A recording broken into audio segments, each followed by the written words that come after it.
Hey everybody, welcome to Dragon of Icespire Peak, presented by Quest and Chaos. I'm your DM, James Aaron O. And look at these wonderful people.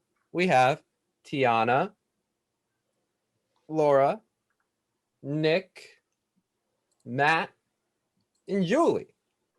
How close was I? Was I remotely correct? Can't see it. I don't I don't know. I'm pretty sure they're to my right or my left. The video's mirrored. Left on the video, right of me. I'm not sure if this is correct. I tried. But welcome everybody. It's April. I forgot to close my door and I can hear my dog kind of walk over. But we will continue on. So, beginning of the month, tavern upkeep resets. Hey y'all, we didn't hit 100% last time, not last month. It's super sad. But at least that gives us a chance to try again for this month. So if you help us out either here with the bits, you help us with the sub, you help us with the Patreons, you buy some merch. Either way, you help this show keep on going. So please, please, please support us so that way we can continue having these great fun, super fun, awesome fun stories. Fun. Yeah. Anyway, yeah, that's all about that. Let's get some shout out to our friends. We got Nord Games. Nord Games got all that supplementary material to make your games awesome. They got books, they got decks, they got dice, they got a whole plethora of things. And if you go to nordgamesllc.com/3, nordgamesllc.com/3.html. That's our affiliate link. You help them, you help us, and if you use coupon code chaotic20, you're gonna get yourself 20% off savings. Another friend of the show is Birds of Paradise, also made by our very own Andrea of the Burbs. They got bird-themed dice. Look at Tiana's screen. That's the magpie dice, black, white, and teal. They have those bird-themed dice. They also have mini dice based off of their home state of Arizona with the Arizona dice and the prickly pear dice. If you go to their website and use coupon code chaotic at checkout, you're going to get yourself 15% off. And also, is the official online tool set of Dungeons and Dragons. They make things super easy for you to keep the pen and the paper on the computers, on the doing the maths, doing the all the intellectual thinking, so that way you can get into the role playing, the game itself. They handle dice, they handle stats. For DMs, they have all the source books, all of the books, as well as custom creation tools, making things really super easy. Like, I literally just made a magic item for Winley in the 2 minutes before this show. Yes, literally. Yes.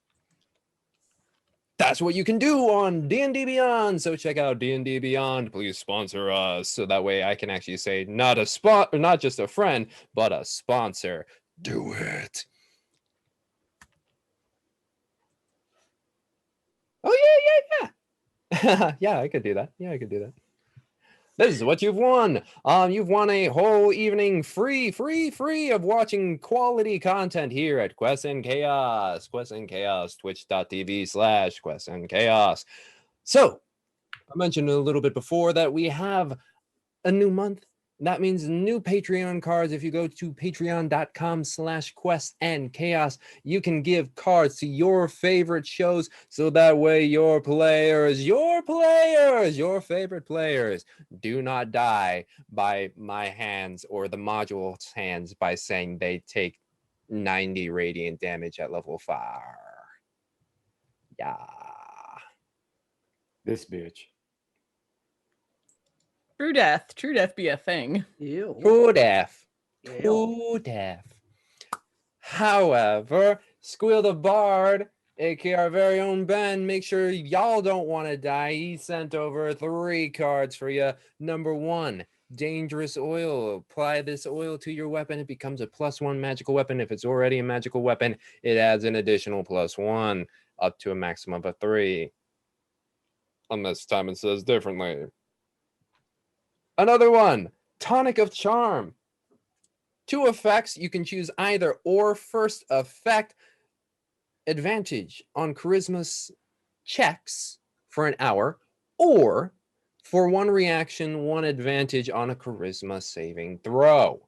Yes, I wish I could have that for my peeps, because we have a paladin. And also, last one is Restoring Mana. This gives you a temporary level 1 spell slot for 10 minutes. Our players can use these cards at any time. Excuse me. At any time while it is advantageous to them. And these cards and their effects are made by our very own Thomas Cook, CEO, creator, Quest and Chaos. I don't know, but that's what they did. They just created this deck of inspiration. So check it out at patreon.com and keep your eyes out for when it arrives on Kickstarter. Yeah. Cool. That is all of our friends. That is all of our Patreon. Patreon.com/Quest and Chaos. Also, Bits doing their classic style. The Hefner gives 1,000 bits, 500 to me, 500 to you. Thank you very much, Monsieur Hefner. Also, Slythy Tov, also dropping down the 500 bits, 500 to me for a down payment on another dragon, and 500 to the players because, and I say this with all caps, OMG, another dragon. That one was not capitalized, so don't worry, I got y'all. Anyway, I believe that is it. Is that it? Yes. Does any of our fine folks here have any announcements to say, aka Vamp, while I close my door? Boom, boom, boom, boom, boom, boom, boom, boom, boom.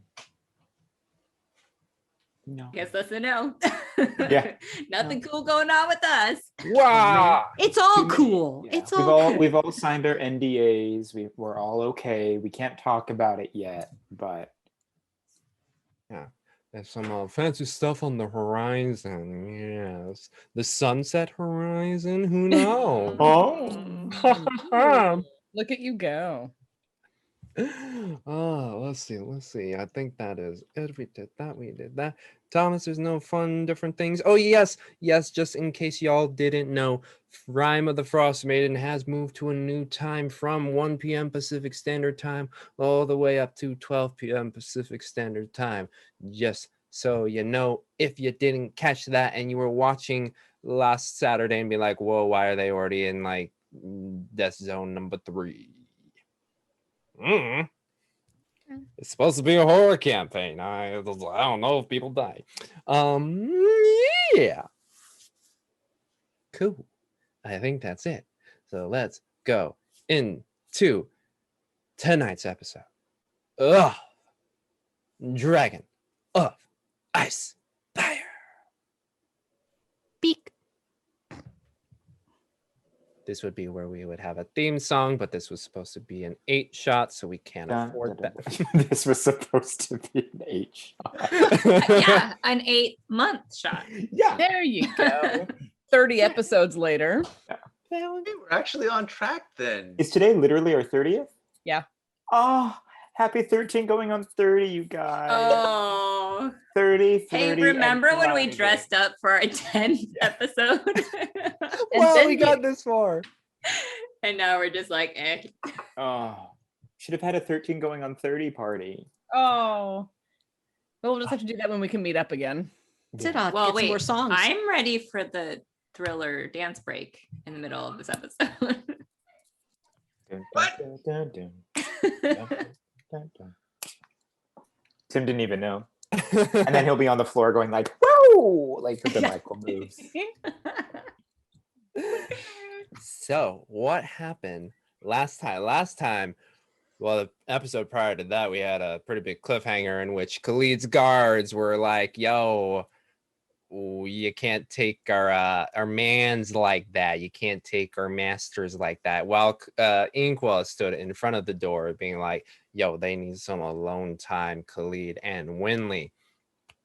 They were going to have that. So combat ensued. And it was thankfully quite reduced very quickly with some kind words from Darjan, extending those outwards, as well as Khalid telling his guards to be like, yo, chill, I'ma just talk to my girl. No, he wasn't like that. He's a soft boy, not an F boy. Anyway,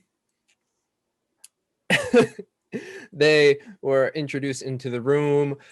All of the Argent sword, as well as Khalid's guards, stepped off while Khalid and Winley had a bit of a chat. And the chat was, Winley used to live in and her parents happened to kill Khalid's grandma by accident. They were traveling medicine people who were actually con men. So, what can you do? Khalid did forgive Winley. They did kiss. And then, excuse me. Then Khalid and his guards and the Argent sword had a nice little kickback with wine and cheese. After which and cake. Cheesecake. And cheesecake. Where I hear Jackson Elias. Is cheesecake a cake though? I mean, what defines a cake? It's a pie, bro. Big. Anyway. Something like biscuits and bacon. Ooh, fighting words. Morning came. Khalid was about to set sail, but Winley was like, nah, I got to see my mans again. And so, using Khalid's scarf, she flew over. The landing a little less graceful and having just flown for the very first time, but they said their goodbyes. Not accurate. She did have butterfly wings earlier in this campaign. That is true. That is true. That is true. But now she's got a scarf, a whole different aerodynamic, like hummingbirds compared to regular birds, different flight patterns with their wings. But they said their goodbyes. They returned back to the Sunset Horizon just as the rest of the party was waking up, and they decided to go visit the possibility of a new employer named Jack. They went to the Balmy Bay, which happened to be the Balmy Bay bookstore, in which they found Hannibin finding a new job for herself after being in a cult with a bunch of were-rats, while Winnie, friend of theirs from Phandalin, was just perusing the bookshelves. Meanwhile, the rest of our party decided to disperse amongst the bookstore, look at different books because their employer, Jack, had not quite yet arrived. They became immersed in the wondrous worlds of books and letters and words and paper, only to notice that it was 1:30 for when Jack finally arrived, definitely hungover. They went into the back room and they discussed their next quest. Basically, they would be hired out as bodyguards to protect Jack, as he and a couple others would go towards the Sword Mountains to discover and investigate the lost city of Ieirithymbul, a gnome city, of which, joining their party, are two people. One, they have yet to meet, a tracker who will help them get towards the area, and head researcher on all things mythical, Soliana Winrick, the ex of our very own Isolde Argris, who, just the night before, told off. Will there be consequences? Who knows? But let's find out in this episode of Dragon of Icespire Peak as our party disperses for the day, getting ready whatever they need for their upcoming travels.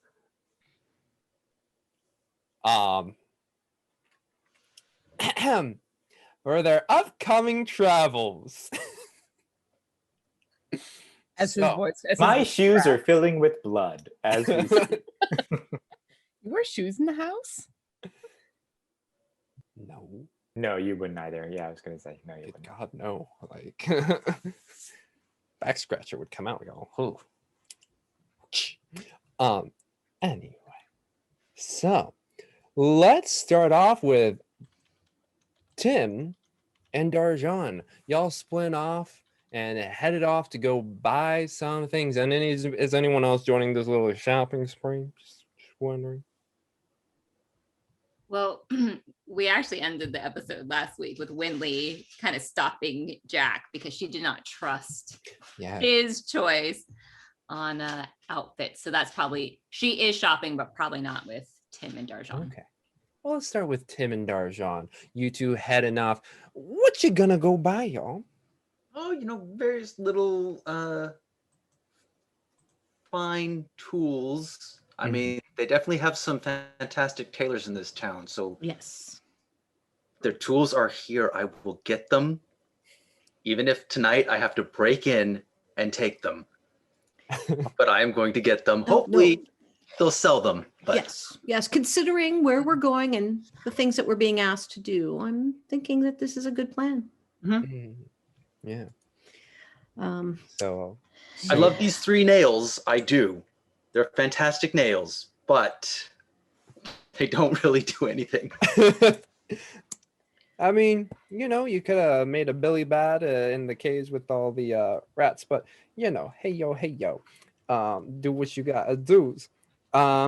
So I'm on a very different spectrum than I usually am tonight, folks. This is interesting. While you're looking that up, just so you know, I was looking at some more. I haven't been able to really use my crossbow, Mhm. and I was thinking of trying to get some more interesting ammunition for it. Not a hand axe, though, right? Cool. Just No, because I don't stab you in the back like that. Ha ha ha. All right. One time. the one. I know. I was just thinking the one time, and we never let you live it down. I Never. mean, characters not living things down after one thing is kind of our thing. Very appropriate, very appropriate. But as you go around town, no one's gonna outright be like, "Yo, bro, I got some of these tools." Yeah. Oh no, I was specifically talking about tailor's tools, and if there's any metal or fine like jewelry working tools. I mean, this Yes. is an upper class. Yeah, and you go into like one shop and be like, "Can I have some nails?" And or not nails, excuse me. Yeah, some thread and just like fine little tools, and they're like, well, what do you plan on using it for? I'm going to become a master seamstress. Oh, I see. Yes, he's going to make wonderful clothes for me, so I can be on stage. Oh, yes, we did see you at the party last night. Very, very really just gave me chills. And Oh, well, thank you. So my tailor here would like to Fully armored. yes, no, he's going to he's expanding his arsenal, shall we say. I see. I totally understand. Roll a persuasion check at advantage, please. Both of us are just Oh, just You're you. You're the one, Darshan. You're the one. I believe in you.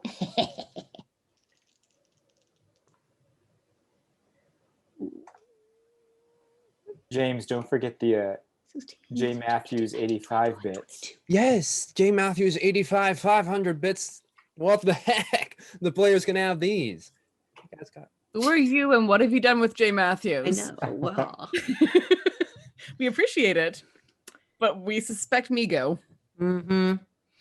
I got to 22. At 22, they're like, this one can be on the house. Thank you for your performance last night. Oh, thank you. Here. And I hand it to.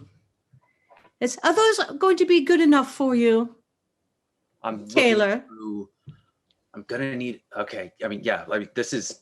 So they got the what's in this beautiful little kit. I'm gonna For mend this so many one, some socks. nice threads, some needles, and things to like pick out the the stitching if you go too far and need to come back. Different colors of thread. Some hooks. Yes, some hooks indeed. I mean, the little thing to get would be a little like fine tip pliers. Yes. Okay. And long little snippy snips. Mm-hmm. All right. And then go to the jewelry store as well. And yes, I will. Same thing, different substance. Mm-hmm. You go to the jewelry store and you see this massive dude just sitting back there with a handlebar mustache, bald apron, and a long sleeve shirt, and he's just like, "What can I do you for?" We'd like to buy some tools, please. What are you using these tools for? Well, I was thinking about taking up some jewelry working as a hobby. Oh, we'll take out some of the gems that we have and Yes, we and say, require oh these yes, and I need a new necklace and some other things to wear on stage. Okay.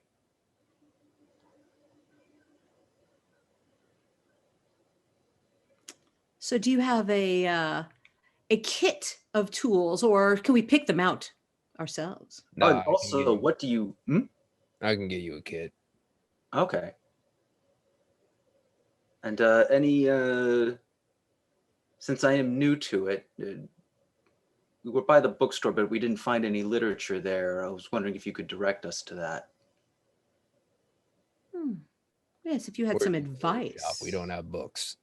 Oh, but if you had some advice, or Yeah. for Yeah. What do you need to know? I'll start with gem cutting, as that's what we have. Like, how would we start working with these? Do you think for a beginner that we'd want to try and polish them somehow, or? Yeah, you probably want to start with polishing. Carving takes a lot more skill and handiwork, whereas polishing it can be quite an easy time, as long as you have the proper materials and take your time with it. However, you won't have the jewels that a lot of people around here would be having unless you took the time to carve them. Well, have to start somewhere, right? Yeah. So how much is this kit going to be? 13 gold. All right, I hand it over. Is there a file in there? I desperately need a file. Oh yeah, there's all different kinds of files. Oh, fantastic. You got your basic grit, medium, fine grit.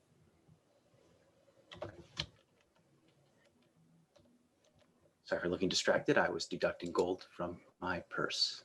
No worries. Anything else I can get for you two? Look over at Darjan and no, that looks good to me. Cool. All right. Catch you later. Thank you. Anything else you'd like to buy? anything Oh. else I have, I think I need to I'd like just some. get a hammer and use the file to work on some of the nails to make some skeleton key bits.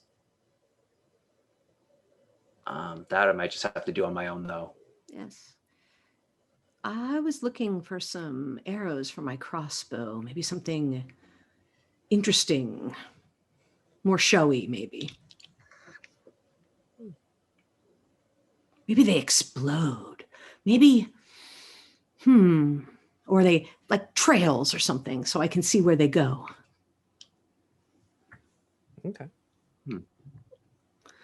So go to the shop where they have all the different kinds of crossbows and stuff.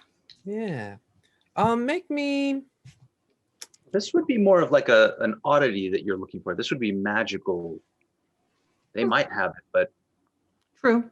Yeah, make me a either investigation check or, persuasion check. and do we want to? I can help with Persuasion. to check and ask around to see if anyone knows. Nat 20. Force And of love. And I have a +6. So 26. Okay. You ask around a bit, and you some of the people you describe it to, and they're like, well, you can go to the crossbow store right over there. But it doesn't, you like pass by the window and you're like, oh, there's some bolts here and there.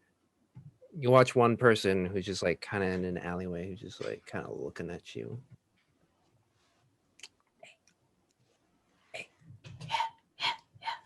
Tim's following me, yes? Oh, yeah. Okay. Well, this is someone we can work with. Yeah. Yeah. Yeah, I know a fellow when I see a fellow, if you know what I mean. How you doing today? Great, great. Better if you have something you can tell us. Oh, yeah. No. It's been a while since I've seen some fellows around here. Now, I would recommend if you just take a nice little do either of you speak Thieves' Cant? No. Well, if you take No. a nice little stroll around the docks and look at the sunset for a bit, I'm sure you can find out where you need to go. Oh, it'd be nice to go see the sunset on the dock. Thank you. Yeah. Have we worked with enough thieves to know that he's doing Thieves' Cant and just like, here's money to tell it to us straight? But You no, have- this is what I'm going to do is I'm going to shake his hand and give him, or have him, just be like, Mm-hmm. "No, thank you. Yeah. No, I know what he's telling us to do. So Yeah. And he's like, all right. There's a store right next to the fishery. It looks like a locked door. Give it 3 knocks and then 2 afterwards. And tell him sunset looks real fine, doesn't it?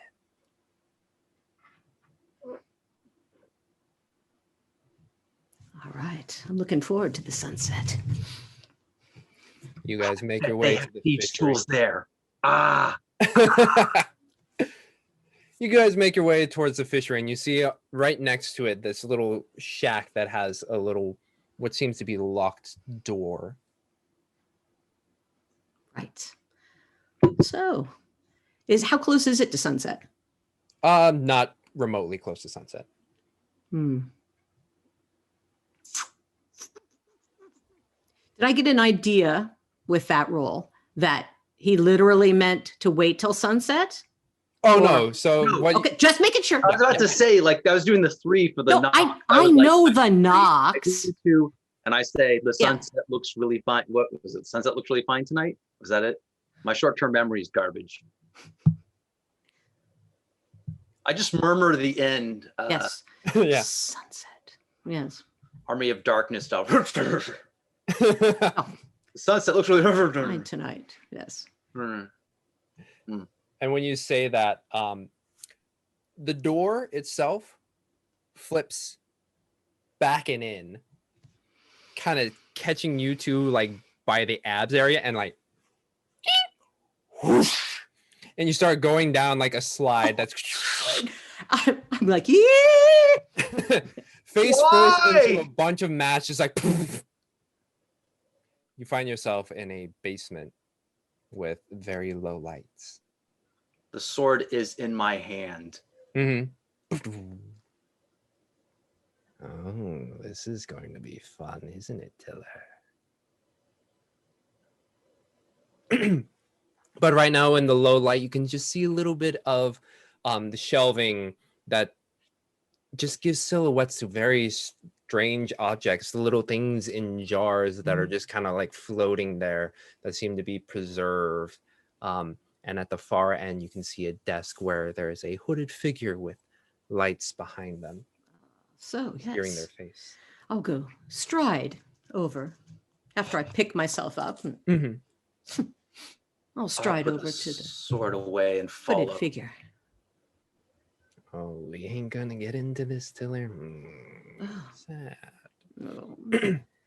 But- Greetings. You stride over, and the hooded figure looks over to you. He's like, "Hello." Greetings. I have been told tales of your crossbow bolts that could shine a light or make a beautiful explosion. I have what you're searching for. You see the hooded figure just kind of like hop up the stool, and their head barely being above the desk, and they head off into the back room. After a moment, you hear a bit of shuffling as the hooded figure returns, throws the case onto the desk, and then hops onto the chair. Just cracks open the case. So, with these, what will happen is when they fire off, they let off a stream of colors. But when they hit, Oh, yes. oh, now, does the colors or the explosion does it do anything more to the object of my unaffection? It will be a bright light that can blind people if you wish. Ooh, that might affect my own people, though. Only if they're nearby. Oh, all right. All right. That sounds awesome. And 5 for 100. 5 for 100. Yes. How many are in the case there? 5.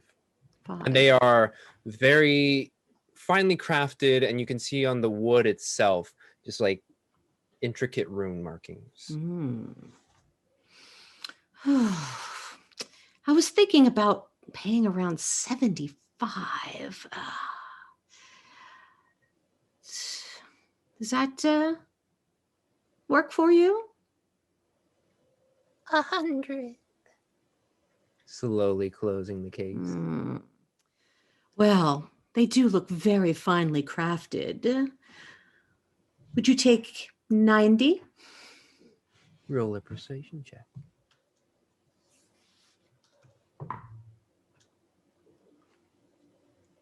18. 18. 95. You drive a hard bargain. I'll have to come back here sometime and see you again, if I could. Yes. All right. And so I'll give it to him. Give him 95. Excellent. Now this is going to be an insane question. Mhm. Do you happen to have butterfly wings? They come pickled. Larger, more of a... Oh, never mind. Thinking something more in the lines of fashion. Oh. Yes. For you? No. For someone that I do like about yay high. A friend of his. Oh. I see. One moment. Hops off the chair, heads to the back room. You hear a...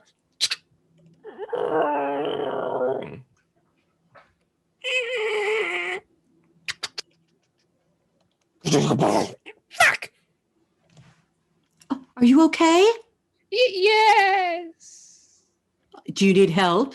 No. No.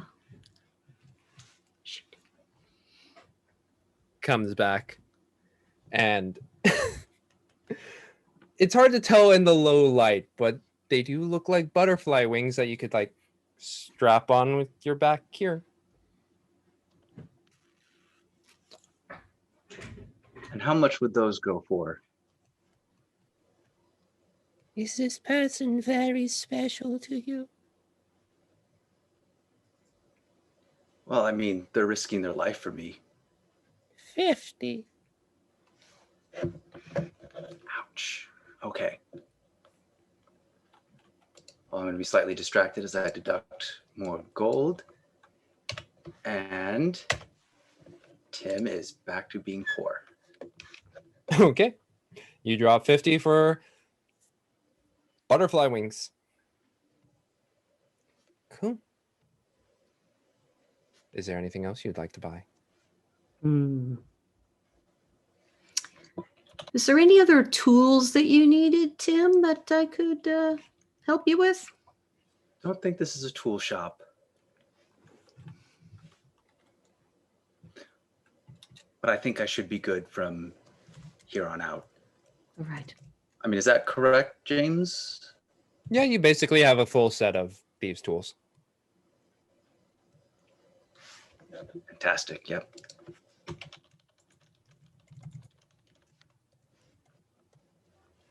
Okay. Right. Well, thank you so much. Kind.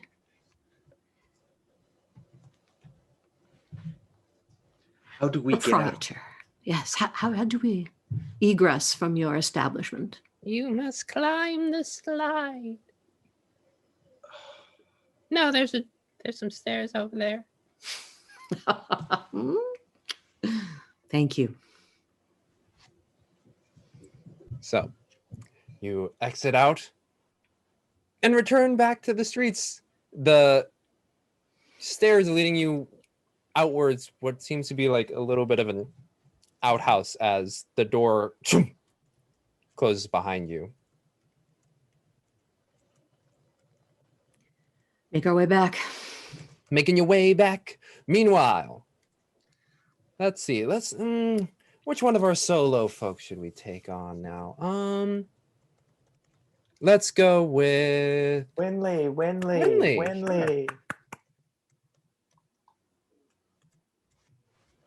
With maybe a baby screaming in the background. Yeah, so last we left her, she was stopping Jack from going into that shop with the hideous outfits.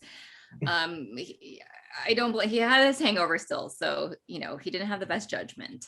But I said maybe we can go check out these shops over here. The outfits look, oh my goodness. And she stops in her tracks because in the window of the shop she just passed, she sees the most beautiful glistening silver breastplate with how embossed, or wait, when you put designs on metal, what is that word for that? But that's in silver, but in a rose gold, it is this intricate design of flowers weaving up the breastplate, and kind of wrapped in the flowers is the head of a unicorn. And she just knows it is a sign she must have this breastplate. So she grabs Jack's hand and drags him into the shop, and flags down the nearest shopkeeper and says, oh, how much? And she just points to the breastplate in the window. Un momento, por favor. Eres el breastplate.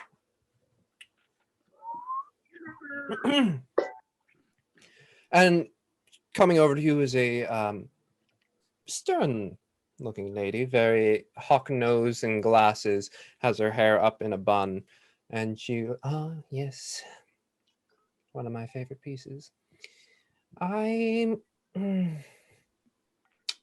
It has drawn in so much business. I will depart with it for 500. And Winley looks at the breastplate and she looks back at the shopkeeper and puts on her biggest doe eyes ever. Roll a persuasion check. Okay.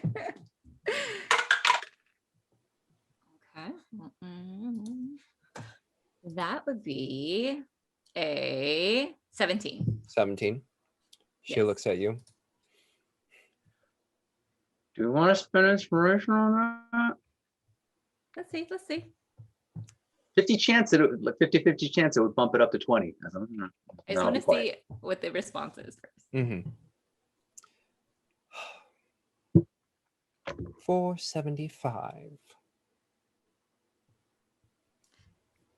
And then she tries to play it cool. Well, maybe I should try it on first. Certainly, if you would like. And she maybe gets a few of the shop assistants to Mhm. help her in the breastplate, and gives Jack a look like, you better help me with this. You see him just kind of has a finger on one of his temples. The glasses are still on, and he's like, "Oh no, love, you are looking fine, absolutely great."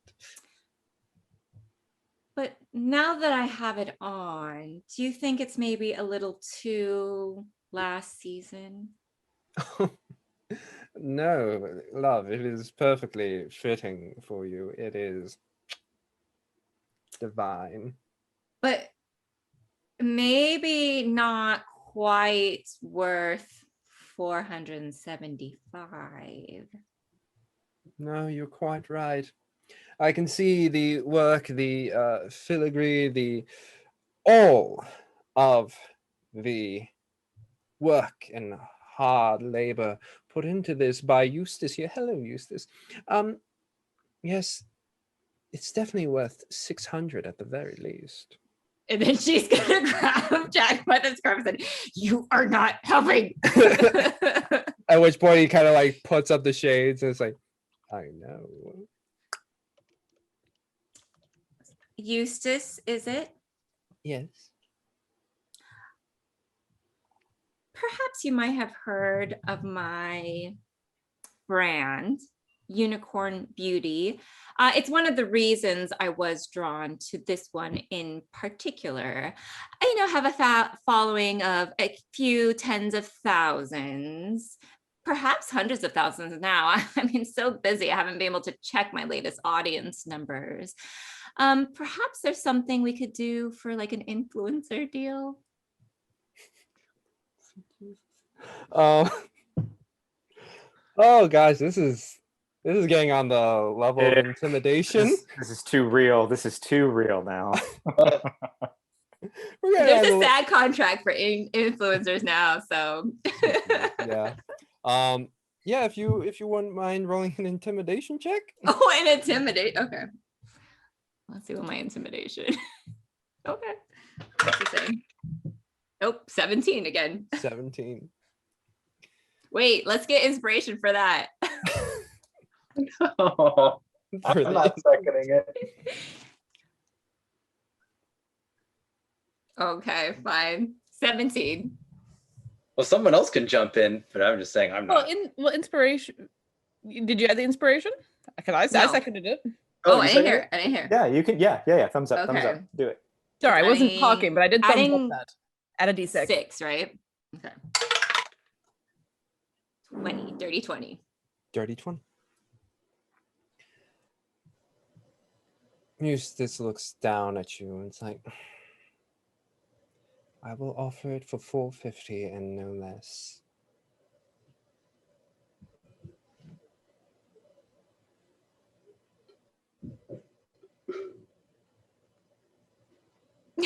Now she's gonna give the puppy dog look.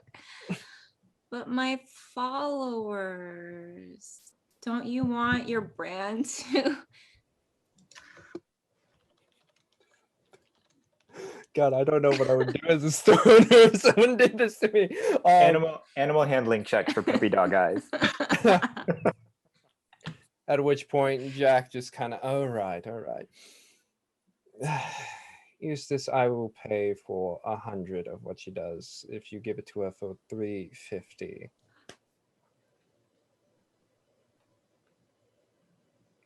Okay. And then she runs over to Jack. Oh, but I'm gonna need that 300 up front right now.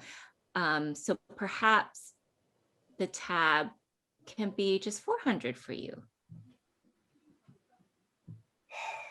Eustace, start drafting up a bill for me, please. And Eustace, I don't suppose you might be interested in some studded armor now that I'm gonna have this beautiful breastplate to take its place. Looks it over like in an instant. No, thank you. Walks back.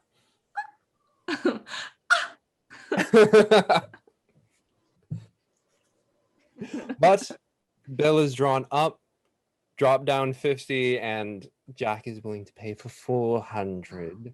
Well, I mean, technically 300 of that is mine anyways. Don't kid yourself, darling. It's all my money anyway.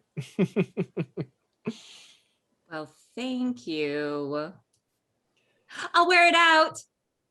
Cha-ching! Bring! You walk right out with your rose-covered, unicorn-embellished, shiny new breastplate. Yeah, and it's like slightly heavier than she's, a bit heavier than she's used to. So she's like, okay, I have to work on that core strength. As you stride your way through the streets, Jack is just like, this way, love. We're going to get uniforms, right? Oh yeah, right.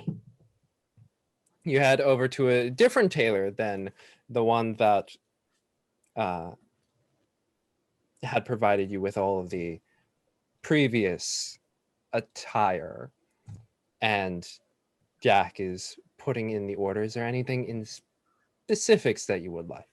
Well, I just tell them that our colors are silver and black.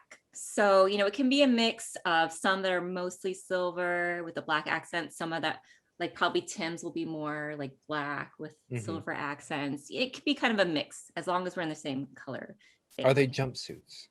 Oh my gosh, Winley's better be. Okay. So you describe this attire to the person, and they're like, we're doing 5 of these. And he looks over to Jack, who slides over just like a nice sack of money, who's just, will we get on it right away? Steps over to the side, and you just hear all of this like, right, come on, get the grays, get the blacks, no, get the silver thread, Jack is paying. And I described everyone. So we didn't want to do completely matchy. It's more like uniforms that go with each other. Oh. And I think this is a really good tailor. So like when I described each person and their body type and their build and their height and everything, that they would kind of know the best type of uniform that goes with each person. I see you're leaving it in my hands to describe. The outfits. It's your own fault. Maybe you should have discounted my breastplate a little bit more.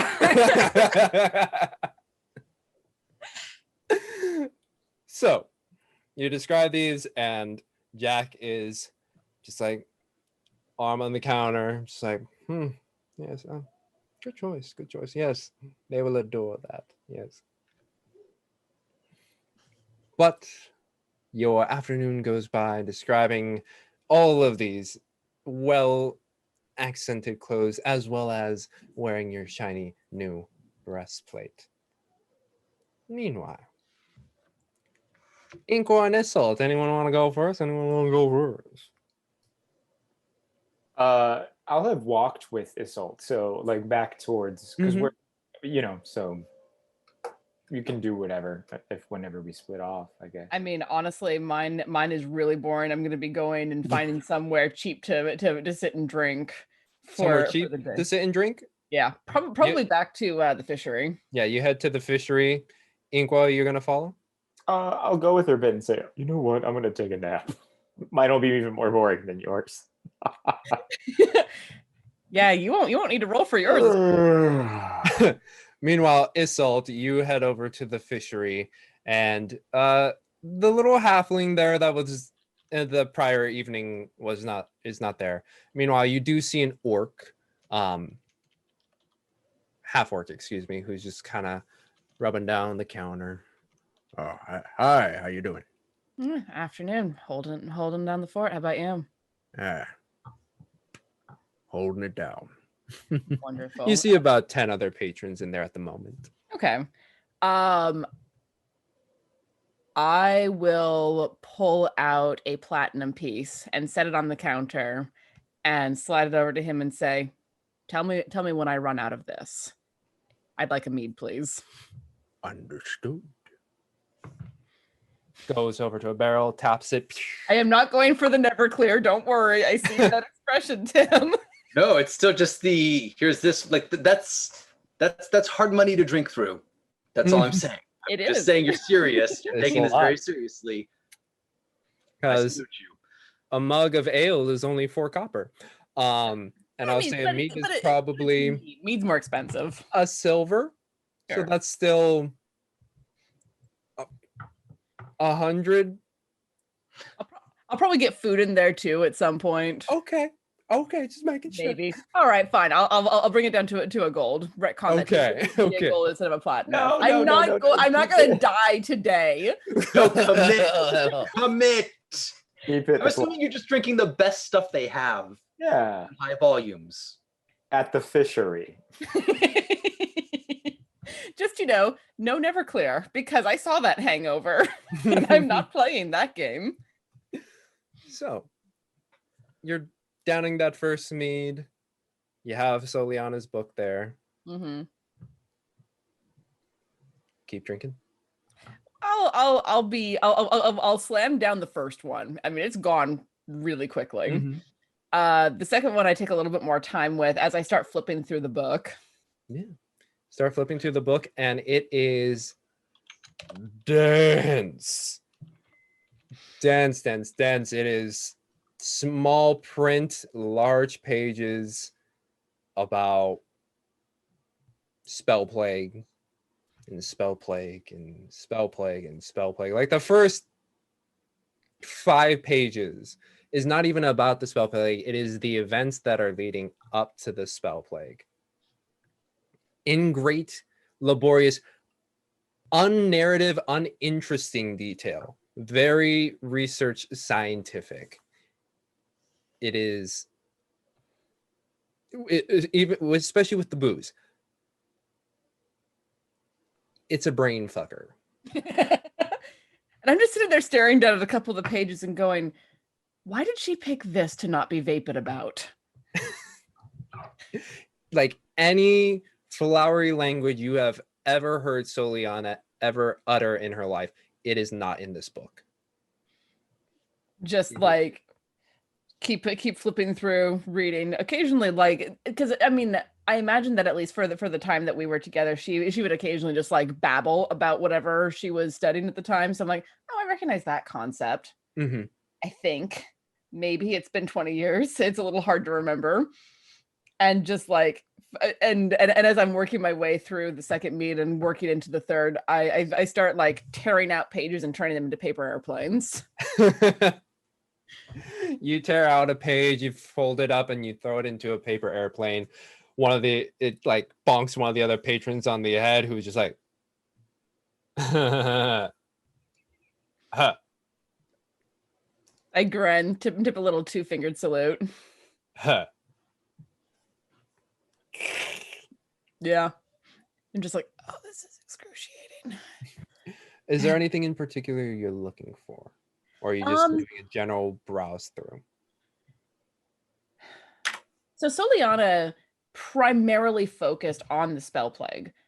Spell plague, Faerun, particularly Sword Coast, and its effects on underground dwellings. The title of itself is The Spell Plague and its Effects on Underground Dwellings by Okay. Soliana Winrick. So I wanted to see if I can find anything that talks about the city that we're going to. Try to get some of the in-depth, boring, scholarly dissertation about the place that we're going, so that I don't look like a complete idiot while she's rambling on when we're heading that direction. Investigation check, please. All right. And also, actually, first, Constitution check. Okay. That's an 18. 18. Holding the mead down. Investigation, I'm not great at. Oh, rolled a 15. 15. It's dense. Yeah, it's boring as shit. It is so boring. Like, why she chose to write about this, you'll never know. Why she chose to write it in this fashion as opposed to some narrative way that makes it like move from one way to the next. Even like due to the spell plague having all of its mythical undertones and possibilities of like what actually happened with like Mistra, the goddess of magic, being killed. Somehow Soliana has been able to distill it into the most research heavy, most scholarly, uninteresting way of writing. Though you do pick up on a couple of things. Cool. What is the spell plague? It is something that happened well over 100 years ago, in which the goddess Mistra was killed, causing the weave of magic to go winky wonky wonky, and basically anyone with any magical ties either A, lost that ability to use magic, or B, died from the excessive magic that just blow through them when the stability of it all just went outwards. Mm-hmm. After the spell plague, surface-wise, it seemed like things were fine. What Soliana is conjecturing is that because most of the people that lived on the surface haven't gone into the Underdark or like underground dwellings, she conjectures there's a possibility of lasting effects in different places, particularly in places that have high amounts of natural magic. And I read that and I think of Nomengard and how it got all fucky. And I'm just over here like, A, this is a fairly interesting topic. How did you make it boring? And B, shit, we're about to go into another Nomengard. I should probably warn the others. Because most of us use magic. And if it's about to go haywire, I think all of us use magic, actually. Yeah, so we're about to go into a place where magic could start going like wild magic. And Assault hates wild magic. It's awful. Yeah. So but on the bright side, Winley might get butterfly wings again. Well, it The sounds look like on your face. It sounds like I'm already getting officially, yeah. Well, yeah, but this isn't like Assault knows that. But yeah, that's what you get from it. Okay. Just like, oh, You okay. can feel your eyes just slowly rolling into the back of your head. Seriously, by the time you're... because she's super vapid, but also super, what's what I want? Pretentious about this stuff. And I'm just like, oh, that is the worst combination. Yep. But a few of those pages make it outwards until hitting a couple patrons. Some of them are like, take it and like throw it across the room. And eventually the fishery is just allowing a bunch of paper airplanes to fly in and out. The double like garage barn doors have been open for quite a while, and some of them just like kind of throw it out onto the ocean and watch if any of them catch. And one of them actually does catch a bit of wind, and we follow said airplane through the town of Leylon, over the fishery, over the fishing district, past the merchants area. And Inko, where are you finding your nap spot? Are we done with the Sunset Crossing? What was it called? No, You have we're one still more night. there, and Yeah, Jack is playing for accommodations. Yeah, we're Okay, staying then there one yeah, more night. I'm heading back to the fancy Bruges place to take a. Did you guys hear that? Oh, okay. Is someone in Tiana's house? Yeah. Apparently they're doing construction above your place too. Tiana. I don't know. Yeah, sorry about that. Things okay. getting moved around, people coming back, It's all good. It's all life, good. the universe, everything. Oh. But yeah, I will say he's just gonna go take a nap back at the place. Yeah. If you As see you some walk- see some street food on the way there, you might get a couple of things. But Yeah, you pick it up and there's some nice little meat pies. One of them has Oh, cheese. mm-hmm. Mm-hmm. Mm-hmm. How much? Would be bad. Do A I have silver. money? I feel like I keep throwing it at people. I do. Yeah, a silver. Okay, cool. Yeah. Mm. Plop it down. They're like, I enjoy. Thank you. Mm-hmm. The cheese one has goat cheese because James loves goat cheese. So you make your way back to the sunset horizon, very much becoming a very familiar place, despite all of its bouginess. You ascend the left double stairs up onto the railing up above and find your room and number, was it 6? Oh, excuse me. Oh man, that's a real one.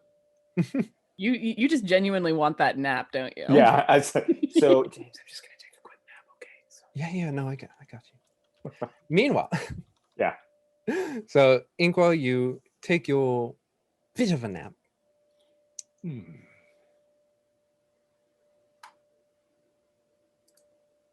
And good. Well, you find rest. It was quite a long evening with the party and then the fighting and then another party. Rest finds you quite quickly. And you doze off for a good, maybe what feels like 30 minutes. Are you going for a long nap or a power nap? Retconning a little bit in walking by the fishery with Isolde. Isolde, how long do you think you'll be reading this book? This from your ex. Yes. Should I come by to pick you up later, or If I don't fall asleep in this, did you see some of this language? I know quite a few and don't understand any of that. So yeah, I don't know. I'm gonna maybe a couple hours, few okay. hours. I'm gonna take a quick power nap then. Then it's a power nap. Enjoy your nap. Yeah. Okay. So you go in and you power nap it. 30 is actually too long for a power nap, so we'll say 22 minutes is the optimum power nap. Yeah, okay. Everyone knows that. Oh, 22 minutes pass by, and you wake up, and you look around the room, and it feels the same, except for sitting in a chair, a little ways away, legs crossed, staring at you. Familiar, tall but toned dragonborn, red scales, horns that that curve backwards, and aside from their bright green eyes would just be a slightly taller you. Sheris is sitting in a chair. I probably will make an audible like, oh God, what? Or kind of Inkwell will say up and like, work.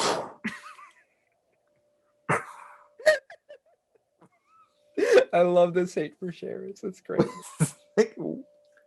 He's such a dick. I understand. He's awful. Everyone hates him, and no one else. Yes. So, speaking of pretend, we're actually going through Isolde, and I think we're going through the exact same thing right now on paper and in mind games. Are you sure it's mind games? Maybe he's actually there. Oh, Okay, well, Inkwood does not think he's actually there, so he's just gonna go, what? Like thinks he's dreaming at this point. Mm-hmm. Well, Sheridan, I have come to tell you what you asked for. Like you did the other day at the party, and you did when you sent us to the lighthouse, and the other, yeah, I'll believe it when I hear it. Yes. Well, Inkwood's Sheridan. gonna get up from the bed while saying this and head to like the washroom and splash some water on his face and just kind of ignoring him. Yeah. But talking to him. It was a party. I thought it would be best to enjoy it rather than discuss business. Well, when you show up, any kind of parties tends to crash very quickly thereafter. I enjoyed myself. Oh, I'm sure you did. The kebabs were quite great. Yeah. Well, I have used my powers for what you asked for, brother, and Cryovane is out there. In hearing that, we'll kind of stop what he's doing and then just turn and look at him.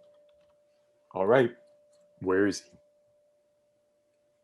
Probably different from where I last saw him, but he's out in the mountains. You said that you are able to see him at every given point. I did not say every. You said that. Must have lied then. What else is new? Right. Okay, go ahead. Where is he? He is up in the Sword Mountains. At least the last time I saw him. Okay, thank you. Yes. And I think going to Ieirithymbul might be a good choice. How do you know about that? I'm watching.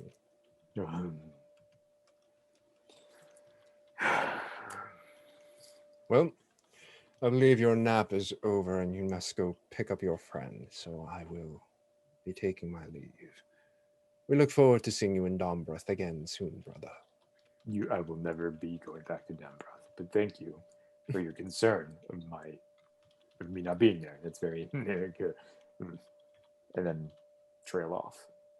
Trust me. We will see you again soon. And he walks towards the door and closes it. Wait, does the door open? The door opens.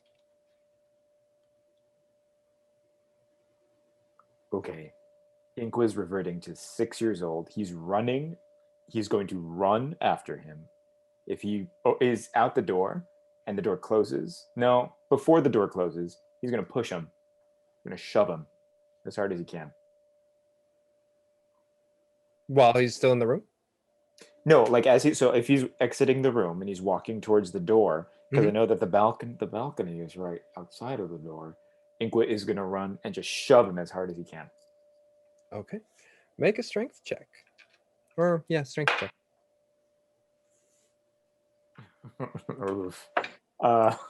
It's a 7, but let's see what my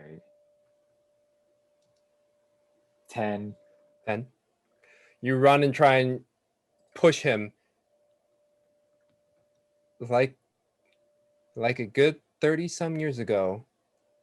He just steps off to the side just as you're about to reach him, and you go. He looks over the edge. You just like try to catch your breath. You take 8 fall damage. Sure. Wait, is he really here? Like, as I'm laying on the ground? Wait, what? And he looks down at you. You need new tricks, brother.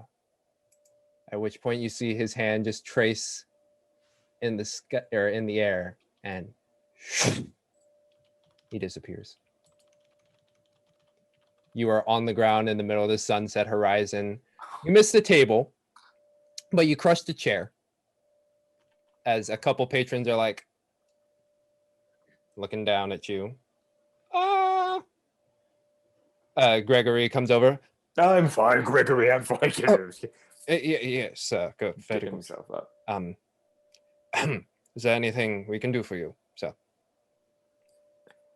You could put a sign up there to warn about the railings low, so you know when you walk by, you might fall over. Certainly, sir. We will make sure that is arranged.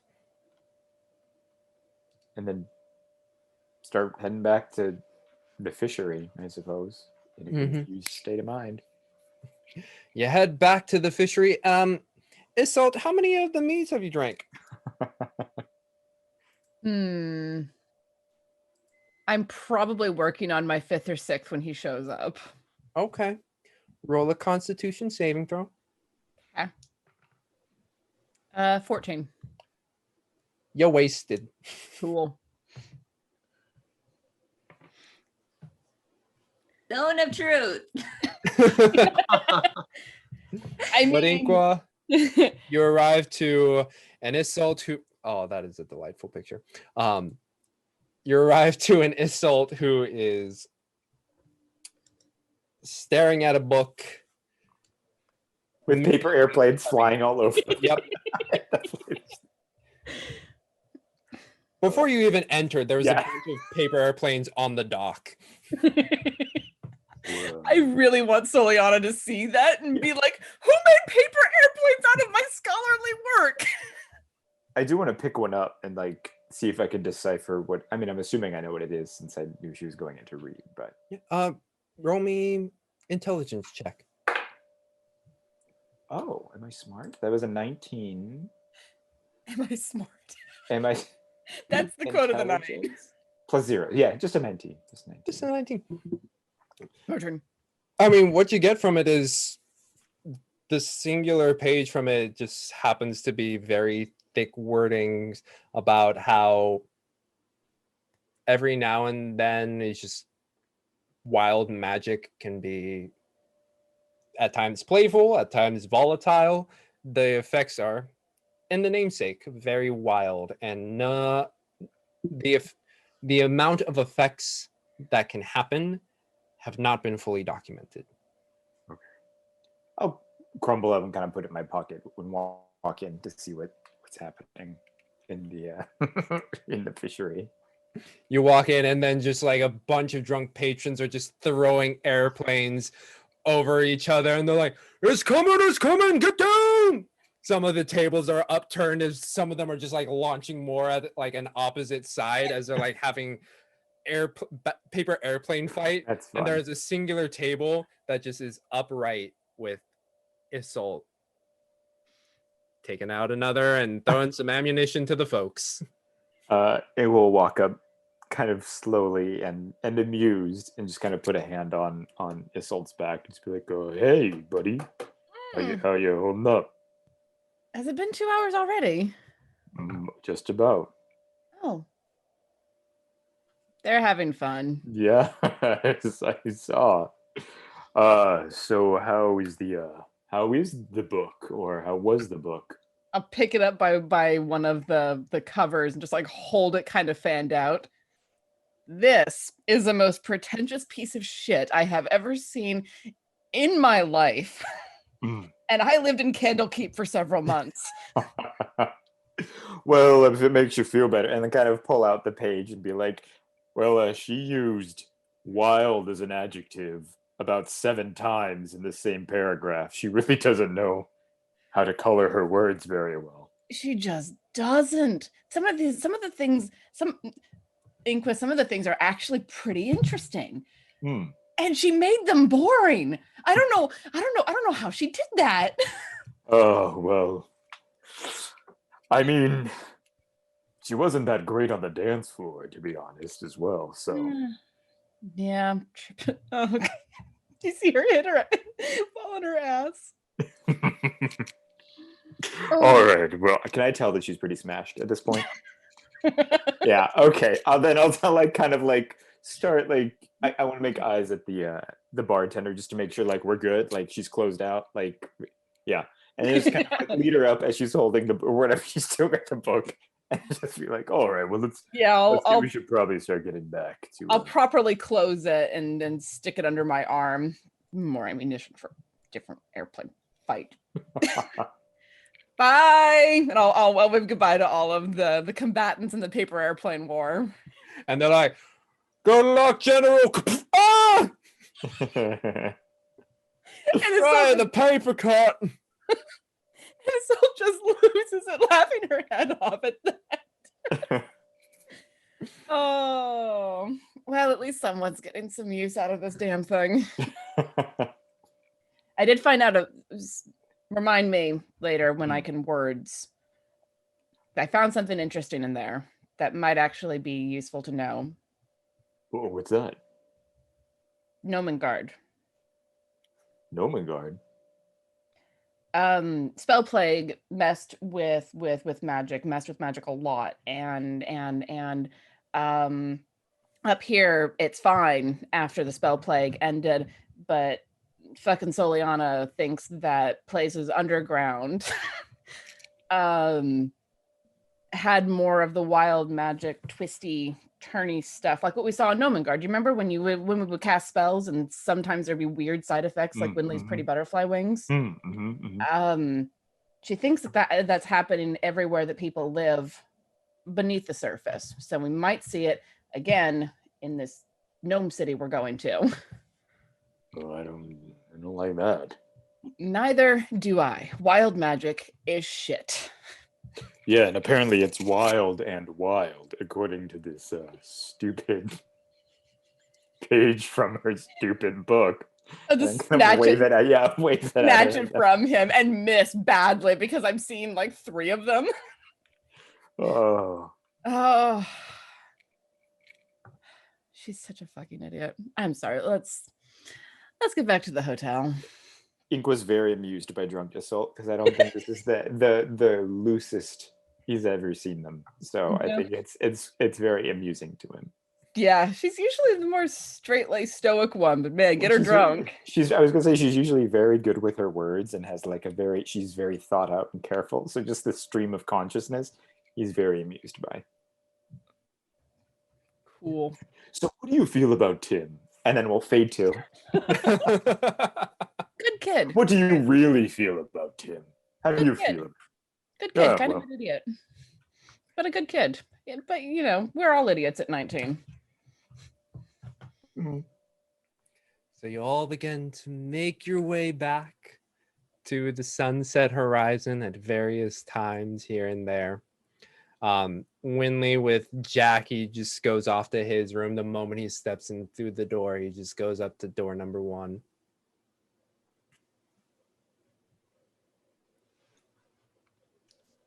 A few minutes later, Tim and Darjan follow right behind.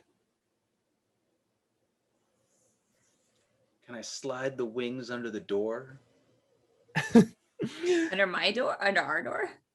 Yeah. Winley, as soon as she sees something, she's like, what the heck? And she opens it. And she'll see Tim down there. What do you... Oh.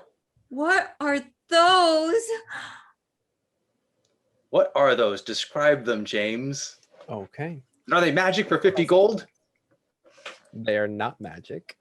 Oh, well. They're just really pretty. But yeah, they got gossamer-esque fabric.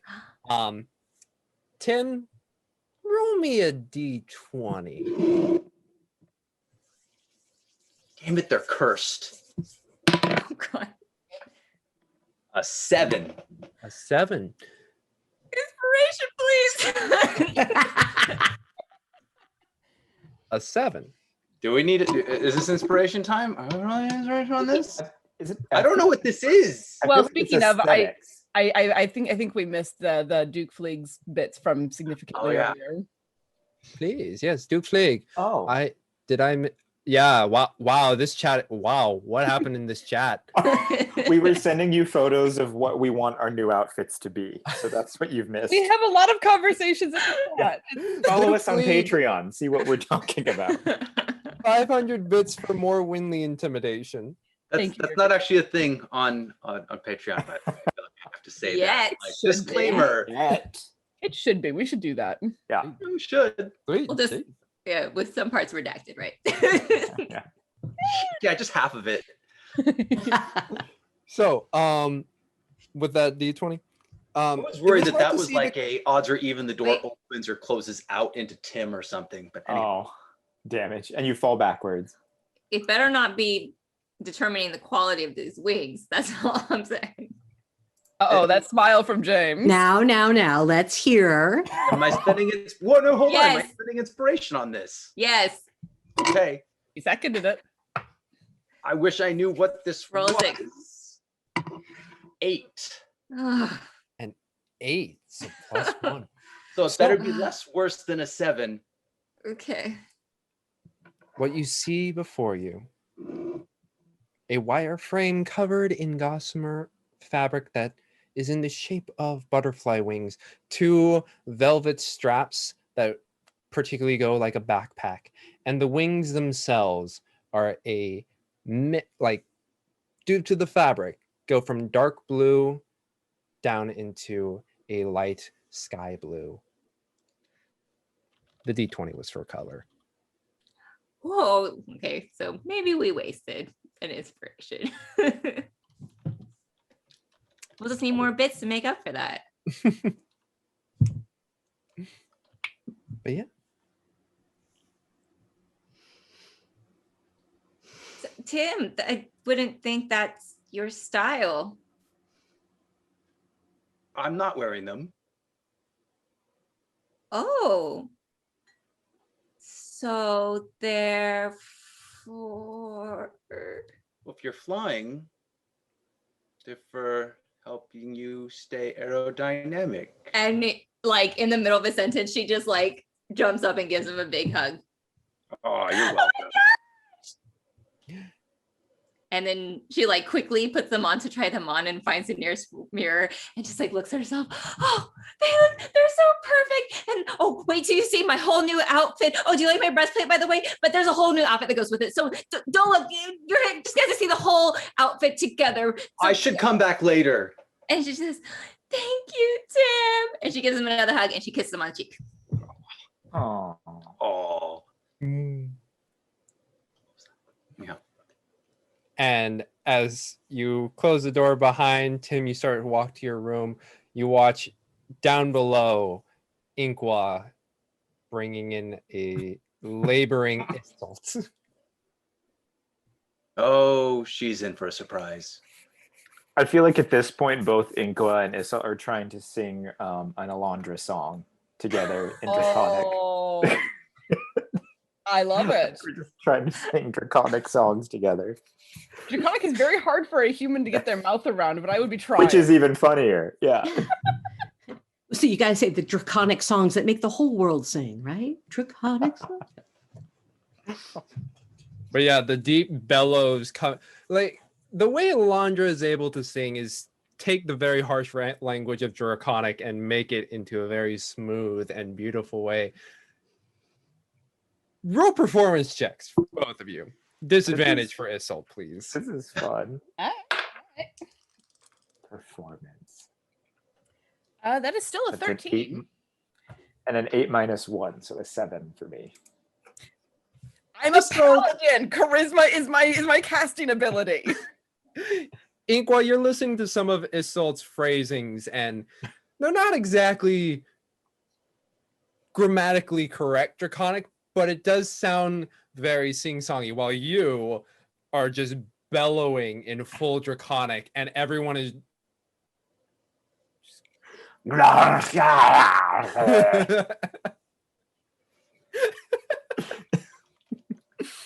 Oh, I think if DJ could hear that, she's gonna come out. They're gonna come out. They're gonna With come a out and passive check perception of 16, hell yeah. it. Yes, death metal draconic. Yes. You hear this wailing coming out from your door, Darjan. You bust through the door and you look down and just see as they're beginning to ascend the stairs, Isolde and Inqua. Hey, DJs, sing along. Sing along. I'll do some harmony. I don't know draconic, but I will do some harmony. Oh. Yeah. Roll a performance check.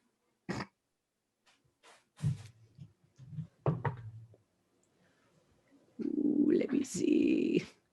Come here. I lost my page. Performance. 23. 23. What language are you using? I'm going to counter in Elvish. In Elvish. With these harsh bellowing tones of pure draconic, and then this nice simple tune coming from Isolde. Yeah. The Elvish harmony somehow is able to weave it in together. And Darjan, you're able to take their mishmash and find a way to turn it into mashed potatoes with garlic and butter. And people are eating it up all over. Yeah. Downstairs they were like kind of cringing before, but then you weaving in that tune and just like linking the two pieces together while adding a bit of flair of your own.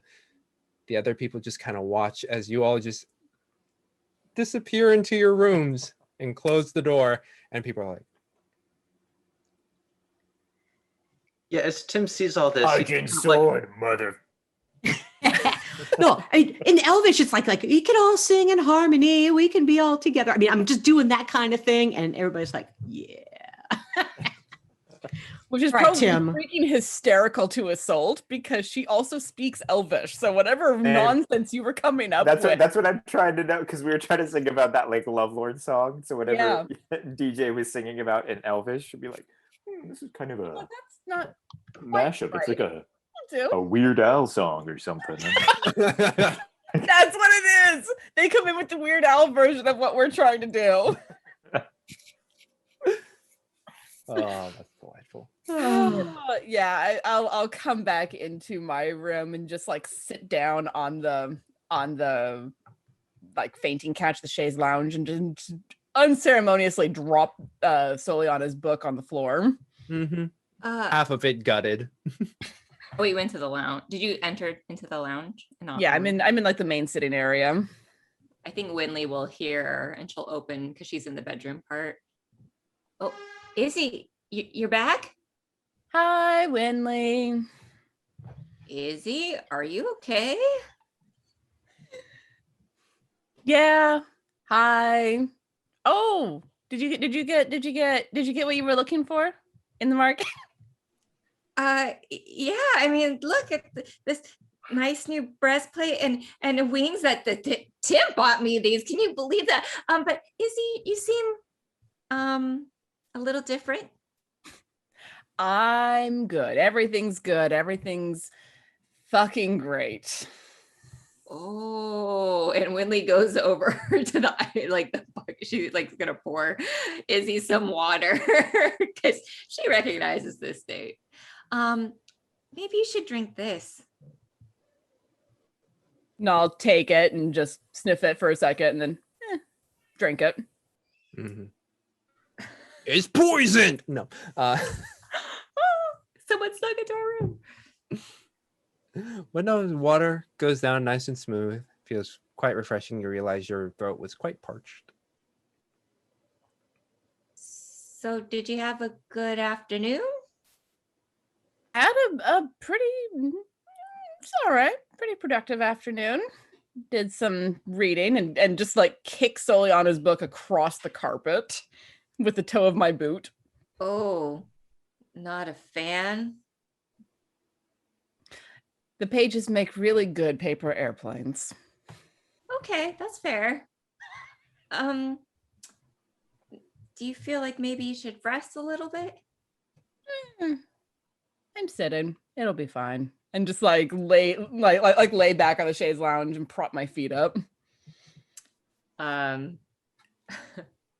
Okay.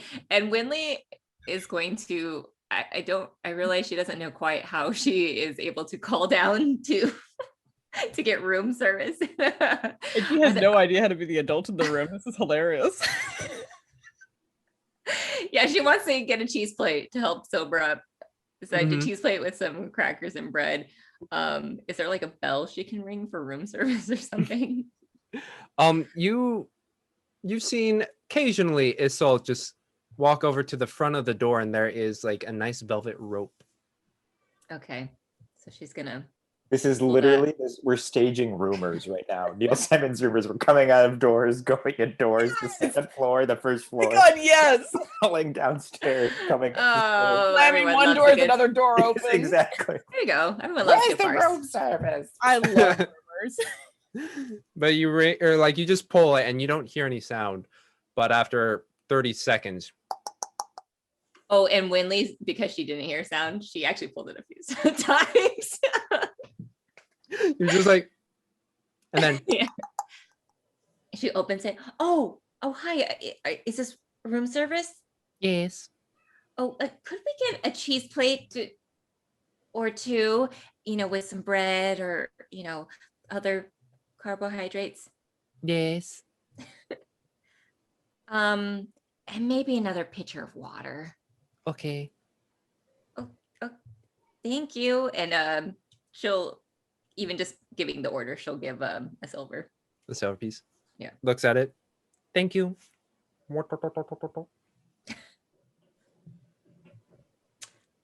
I ordered some snacks. Food. Probably a good idea, yeah. Yeah. Well, maybe I'll see if the others want to come and enjoy some afternoon snacks with us. Sure, bring them all in. It's a party. And I have something they should probably know that I dug out of Bitch's book. And Winley's eyes go wide. Okay. And she's gonna, saunter down the hall, knock on the door. Mhm. I'm wondering I if want Tim to open it so bad. Oh no! So right now, Tim would have all of the bits out, and he's working on all the pieces of the nails and everything, and he's almost like, "Shit, Buzz!" Not it. Yeah. And he starts to like cover stuff up. And Winley knocks again. What's DJ doing? I was going to say, are we still sharing the room, or we have Yeah, different I rooms? think we're all Okay. in the room. All right. So yeah, no, I'm going to go. I'll go check Tim. Okay. All right.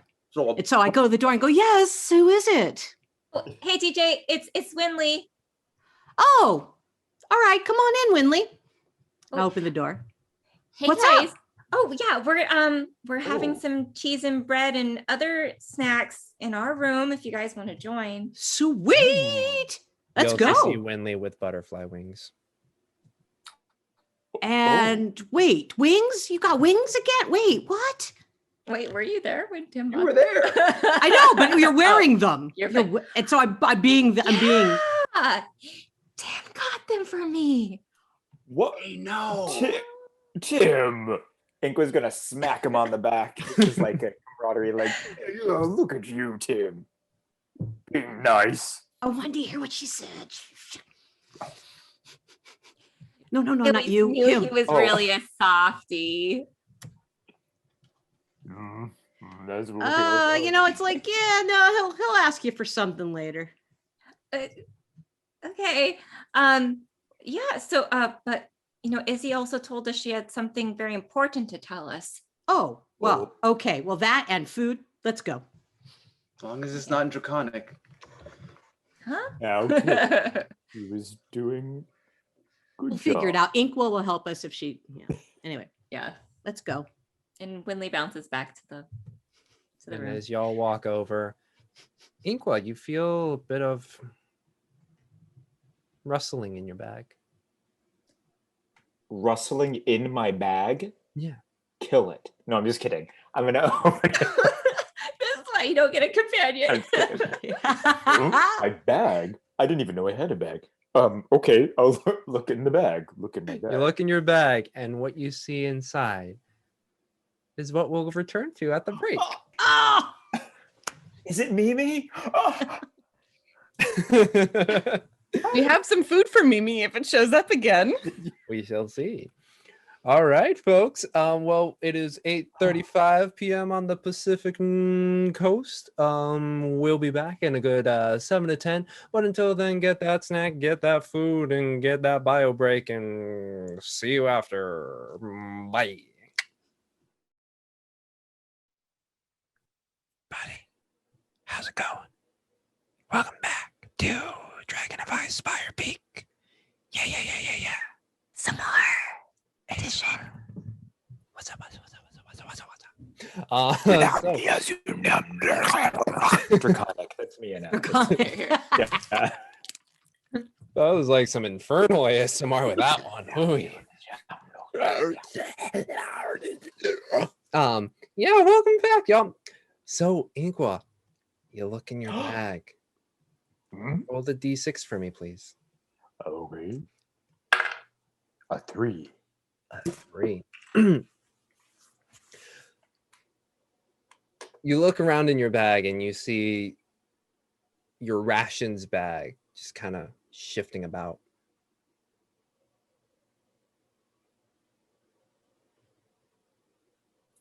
Okay.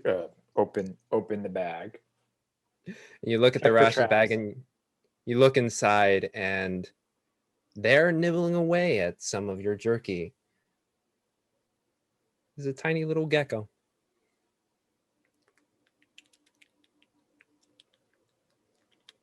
It's cute. Is it cute? You look down at it and it looks up at you and then it just like with its tongue.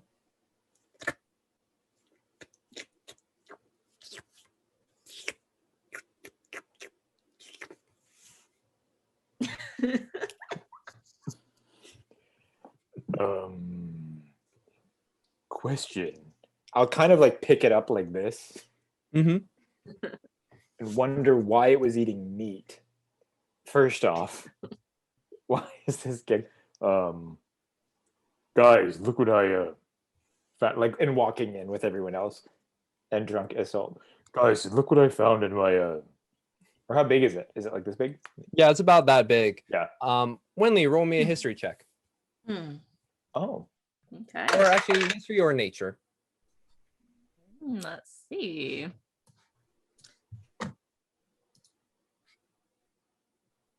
Oh, neither are gonna help.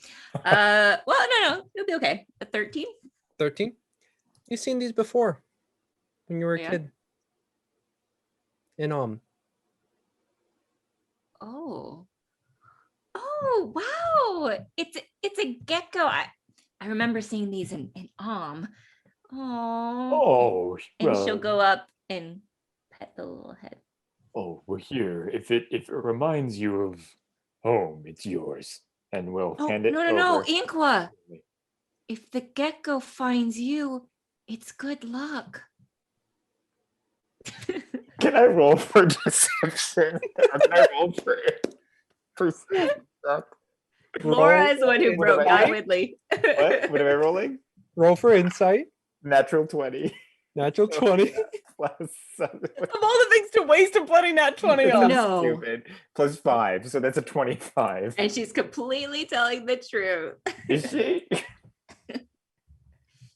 Winley's telling the truth. Is she? Oh, But she was told when she grew up in Om. okay. All right. I mean, let's just be holding it. Is a tiny dragon. What? I mean, okay, yes, it's really cute, but what's it for? I have no idea. Here, and Winley will kind of take it and then get up on her very, very tippy toes and perch it on Inqua's shoulder. See? Oh, it's like big one, little one, big one, little one.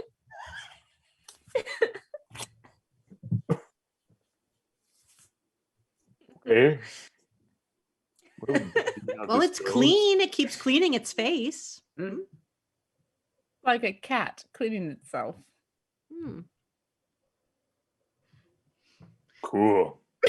Oh, okay. So, where's the food? And Yeah, let's get to the. At which point you hear at your door. Oh, and Winley will go and answer. Oh, yeah. Just bring it in, please. You can set it up Two over on that plates. table. And then pulls off from a cart a jug of water, places it down. Anything else? Oh, that's it. And this time she'll give them a gold. Tink. Looks at it. Thank you. Trundle. wow. Well, Okay. dig in, everyone. All right. You feeling better, Assault? I heard that you were Just start under. just start giggling and like reaching over for a chunk of the bread Yes. and not quite getting the edge of the tray right. There's a very real possibility she might spill it. Yeah, Someone save that Winley tray. rushes over and grabs the water. Whoopsie daisy. And she'll like safely place it on the side table. Thank you, Winley. Well, I enjoyed our trio. That was fun. Mm-hmm. Yeah. Fascinating. Do you My remember? my brain tried to break, trying to follow Draconic and Elvish at the same time. That was interesting. Oh, did I miss a sing along or something? It was brief. As they were coming upstairs, we broke into song. We were singing the song that Alondra sang. We're trying to. Not like a human can do Draconic any justice, but yeah. And then I Elvished it up. So, Oh, I missed a Darjan original. Oh, darn it. Tim, what do you got there? What's all the Where I'm assuming I left that all carried in there. Oh, you left it? blanket Oh, okay. I tried to hide all that. Got it. All Never right, mind, Winley's sir. taking bits of cheese and bread and giving it to the gecko. Look, Winley, you seem to really like Oh, this thing. Well, yeah, maybe for just a little bit. Yeah, And it's she'll like yours. hold it Hang and on she'll to it. just feed it. We were talking about Inko being picky. And that's James's response to that, yes. No, it's very cute. I have no use for a gecko. Like a parrot, like if you were a pirate, right? You could have your own gecko. Don't blame me if we have bad luck on this expedition. She's like just feeding it cheese and bread.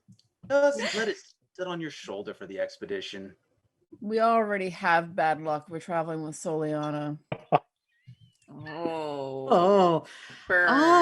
Yes. Well, anything you want to talk about It's with one of that? these nights. It's a Yes. sleepover girls' night. I just glower over at the book where that's laying where I kicked it. I may have to go take a peek at that book. Just Does that still Lots of constitute a missing book? pages. So many missing pages. Sorry, what did you say, Nick? I was asking if it still It's constitutes. still constitute as a book. Technically, it's a mangled book. Foxed, rabbited, possibly bared a little bit. Books tend to have beginning, middle, and end. Okay, that's just silly though, because that's a story. Any story has a beginning, middle, and end. It doesn't have to be written. Well, down. any coherent thought. And if I imagine this is happening in character. Yeah. 100%. 100%. Yes. And I look at Tim. He says something about coherent thought. I'm like looking at him like, yeah, right. Beginning, middle, and end. Yeah. Hold on, Tim's not stupid. He's just not smart. No. I wasn't making stupid, but he was trying to make this pronouncement, and I'm like, yeah, okay, Tim. Yeah, right. No, if you can't make sense of a book, it no longer serves what it is. Then what is it?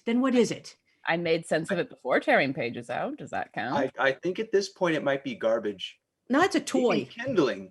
So was there Well, anything interesting in the book? Well, I will say, and then he'll pull back out the piece of paper and be like, check out this writing skills of her ex over here. And so wild magic can be very wild. In fact, wild magic is more on the wild side out in the wilderness. It's not very good, you guys. It's a lot of I could write better than that. you do write better than that. I can write better than that, and I'm not a scholar. Wait, what about wild magic? So it's a treatise on the spell plague Oh, and how it affected underground living areas. And actually this might be kind of important because of where we're going. And Isolde is like wrangling her thoughts as best as she can, but you can watch the gears slowly sliding into play. Mm-hmm. Right. Yes. She says in there that spell plague, we all know, was 100 years ago, thereabouts. And it cleared up here on the surface. Things went back to normal, but she suggests that in underground living areas like the Underdark or cities like Nomengard, the magic pools weirdly and interacts weirdly with other things that interact with it. I'm as bad as she is. Fuck. I get what you're saying. I mean, I understand what the basic concept. the basic idea is that she thinks that underground living areas have pools of wild magic that interact weirdly with other magic that interacts with it. Like when Winley got the wings. Now I When have we some all- again. We all felt weird in Nomengard, especially as we got deeper into where the queens live. That was deeper into the facility, deeper underground. Maybe the deeper underground you go, the more wild the wild magic gets. Did you read in there before? They're planing it up. Did you read if casting magic, like if we were to go where we are heading right now, and if we were happen to cast magic, would it affect in the same way it did in Nomengard? Or Yeah, the weave is twisted and malformed. Because of Mistra getting killed. so we should probably refrain from using magic in Well, new maybe. space? I guess it depends on how deep we have to go, and I mean we could all sense it. We all felt the malformities in the weave. Yeah. So we might be able to sense it again. I think that's why Soliana wants to go along, is to actually like document a place where it's like that. Because she is apparently Faerun's foremost expert on this. Is she a magic user? Uh-huh. Hmm. She's a wizard. Well, guess I'll just have to use my hand axe more. I see the look on Tim's face and just burst out laughing. Just keep holding the gecko.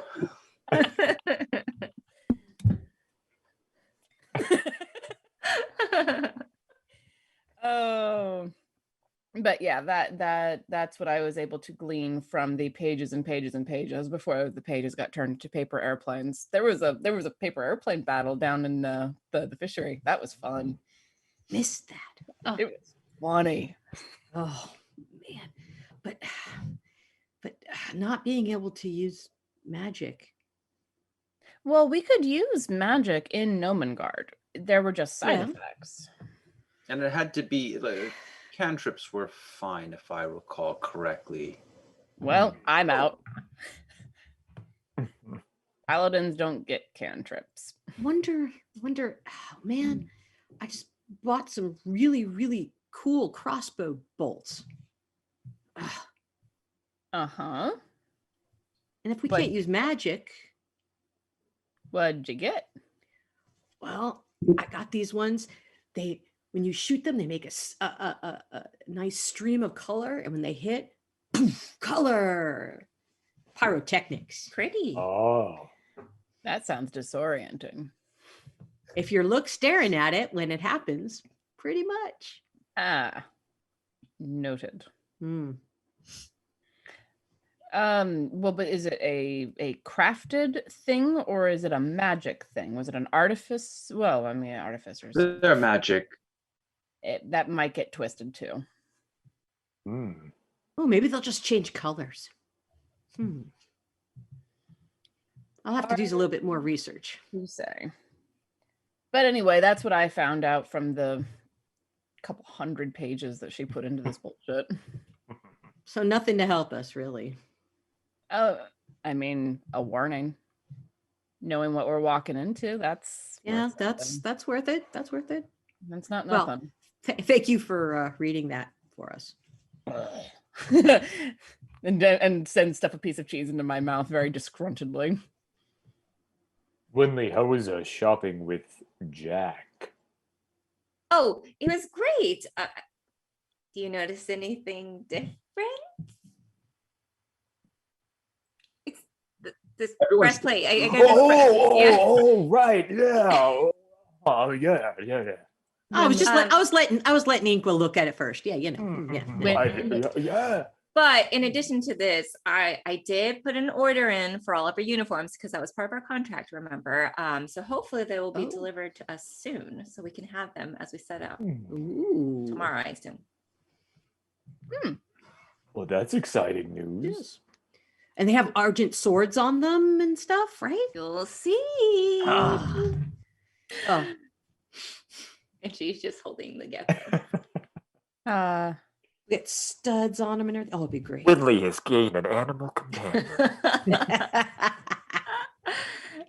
Oh, you're getting back as soon as you fall asleep. Look on James's face. I'm so sorry, buddy. Sorry. No, I mean, Inqua might, you never know how it'll go. I think it needed to Roll be the water furry. with a bit It of needed to- sand cat. It Need to be needed furry. Yeah, Yeah. for Inqua. Because Inqua's already got all the scale things, so Yeah. I mean, Roll the one we or also- two. We all saw how he was with the tabaxi. Maybe he wanted a cat. That might get like a little too. Inqua does not hate the gecko. He just doesn't get it. He doesn't understand it because he's from like grasslands plains, and so he's just like He's not trying to understand. Oh, just And he watch. doesn't care. And Winley sets the gecko on the table and says, "Okay, turn around." And it does like a little, or I'll let James. It seems like you've really bonded with him. Okay, It now seems up, like an- up. Animal handling check. Take it. Wisdom check. Oh no, that's actually pretty good. That was a 19.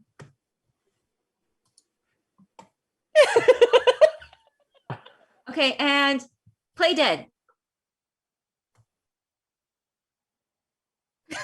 Oh, yay, good job. And then she'll like hold out a piece of bread. Oh, wow. That you do have a way with animals, You Winley. definitely do. Well, like I said, I met a lot of geckos and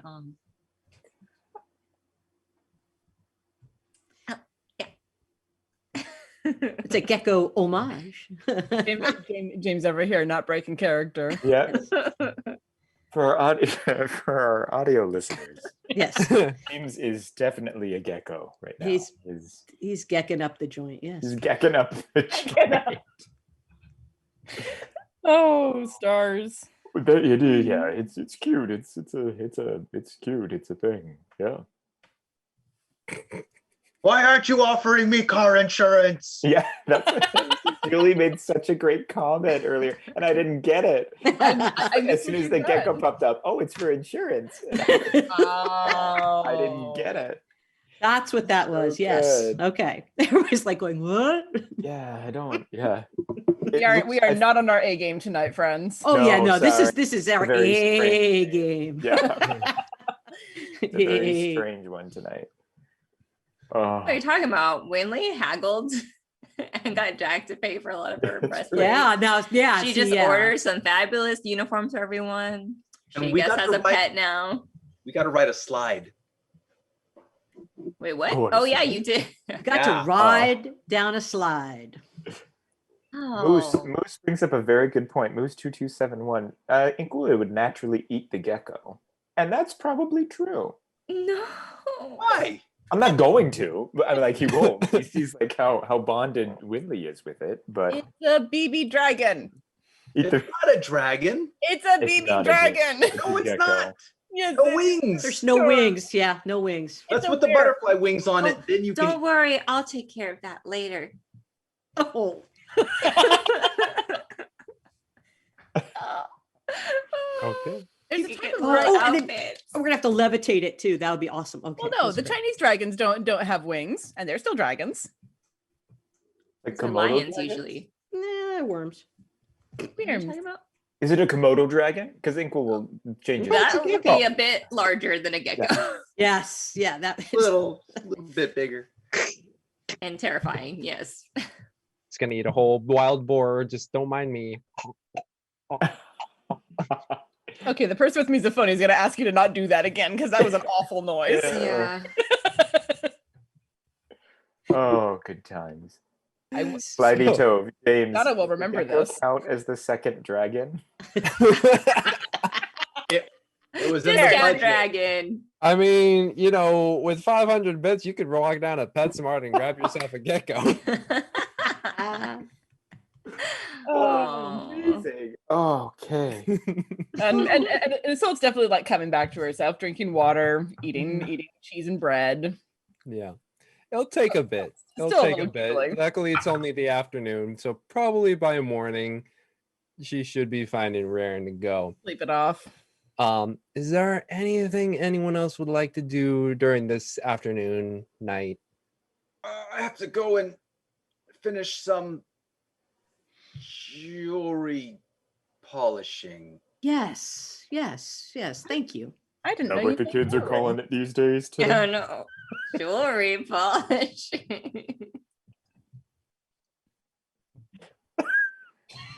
I got nothing to say. As Tim just walks out the door, I got Yes. nothing to Just say. like, nope. That's like the best cover. It's That's like, okay, you know, as yes, long as you're not asking questions. all right. yes. No one yes, will well. ask. No one wants Go. to know. Yeah, Yeah, go he's polish. he's dealing with the jewels, so we'll stay here. Yeah. Damn it! Why won't this bend?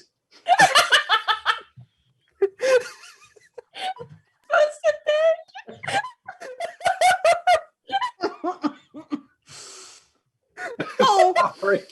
oh, God damn it, Nick. Oh no. That's what you actually hear coming from the room. Yes, I know. And that's what Winley says. She winces and said, "Is it supposed to bend?" Oh no. Not usually. Oh, we're broken. totally. Oh, Not the jewels. Oh. Okay. Are we Yeah. actually going to leave the city in this session? No, we're gonna just hang out and listen to Nick in the next room. Tim doing his thing. Tim dealing with his jewels. Oh, yeah. Well, whew. We're all All 12-year-old right. boys. that's it, man. We're just all Yeah. like, whoa. Oh, good times. So as It was a good party. Good party. That was great. as y'all party in the one room and Tim tends to his needs in the other. Night Bug comes.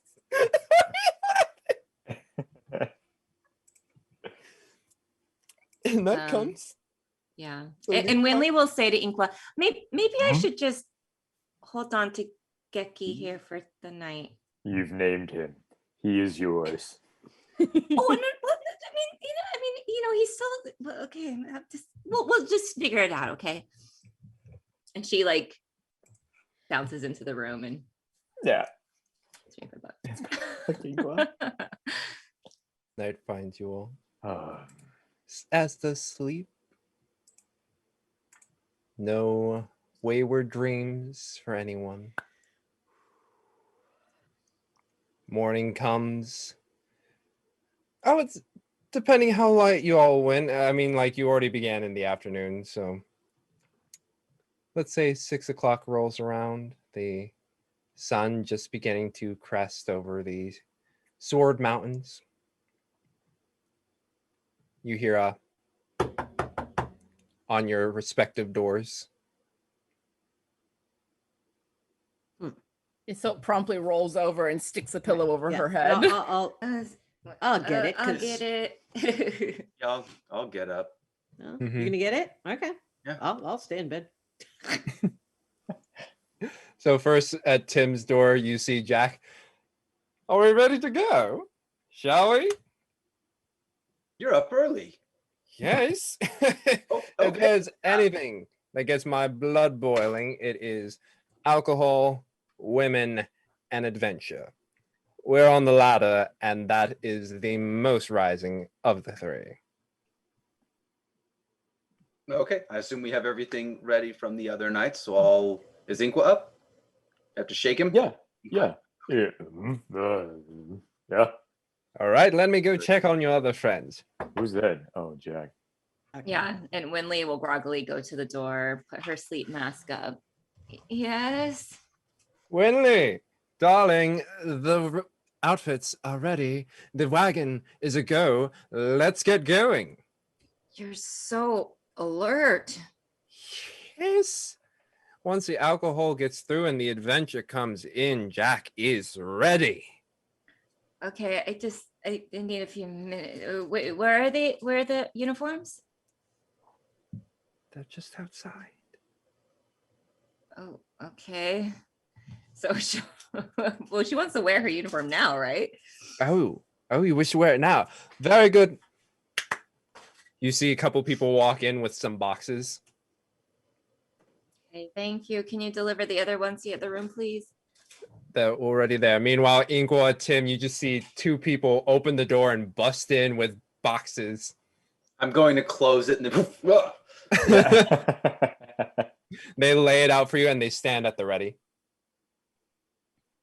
I open one of the boxes. One of them is a thin, or yeah, basically thin coat that kind of comes up in a high collar with metal studs and silver.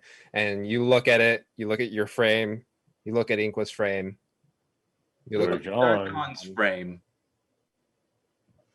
This is yours. Get up, Darjan. I think you have a gift. y'all open the other boxes. Yeah, I look at Inqua. Let's open a box. I'll open a box. Inqua, you open one up. It is sleeveless, leather, studded with different silver accents, and basically like you could have the chest open if you wanted to. And looking at your frame, looking at Tim's frame, this one's for you. Oh, okay. I thought it was for Tim. All right. Excuse me. He'll excuse himself while Tim's opening his box to put it on in the washroom, adjoining washroom. Tim, yours is black and very nondescript. Perfect. That sounds like him. He puts it on over his other black nondescript things. Has a little silver accent, but not garish.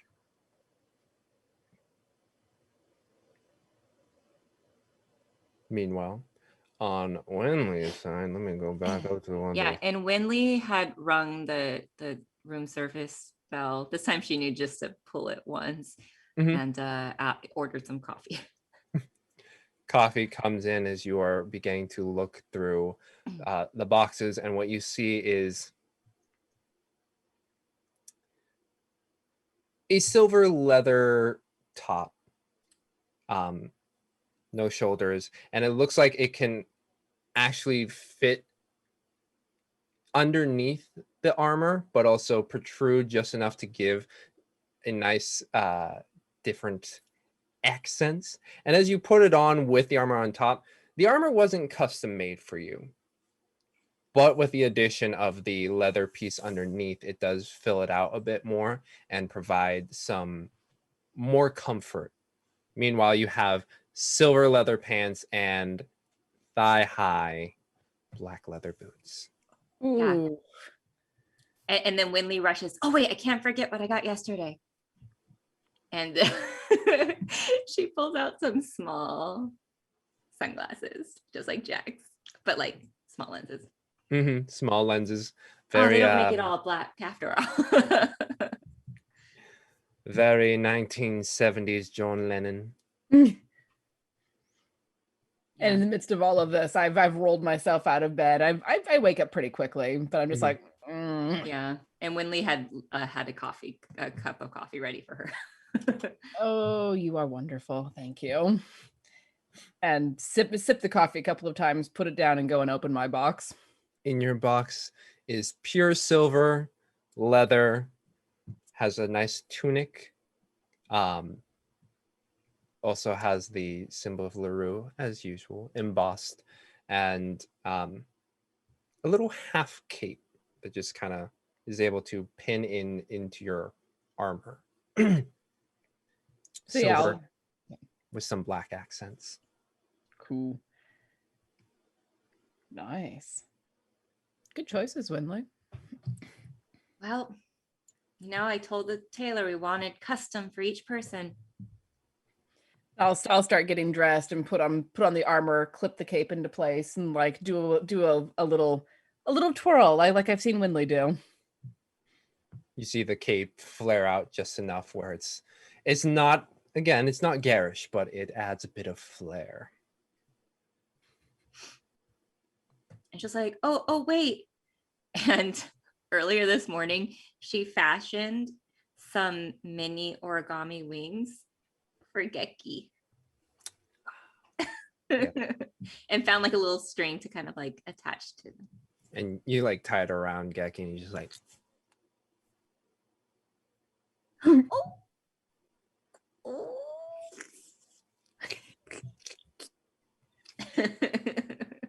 Kawaii. Desu kawaii Geki. Geki wa kawaii desu de. Yes. So you are all outfitted and you begin to make your way out of your rooms, packing all of your bags. Time to go. As this is the last evening for now in the sunset horizon. There you see Jack just kind of tapping his foot. He's like, come on now, it is adventure. Let's go. I finish my coffee and leave it on a tray as I'm walking out the door. We need something else. Gregory a little salute. Don't we need something else when we start one of these adventures? Well, yeah, once we get going, I have a daily affirmation. Yes. We haven't had one of these in so long, guys. And so as we're, kind of getting going, Winley says, my past is not a reflection of my future. I mean, I've really learned that so much, you guys. And I think you all can take that to heart. We've all had a lot of things happen in the past. Some of us still having to live with said past, and she'll glance at Isolde and Soliana, if Soliana's there as well. But we can overcome that. And it's really our future that defines us. And, she goes on and on and on for 10 minutes, and we all get 8 temporary points. Ooh. And I'm reminding myself okay, up to 6. So she is going to give obviously all 5 of us, and then she'll look at Jack, and for you, Geki. Geki gives 8 temporary hit points. That's Geki's probably gonna like, need it because Geki has 1 hit point. I was gonna say perfect. at least 3 times. Yeah.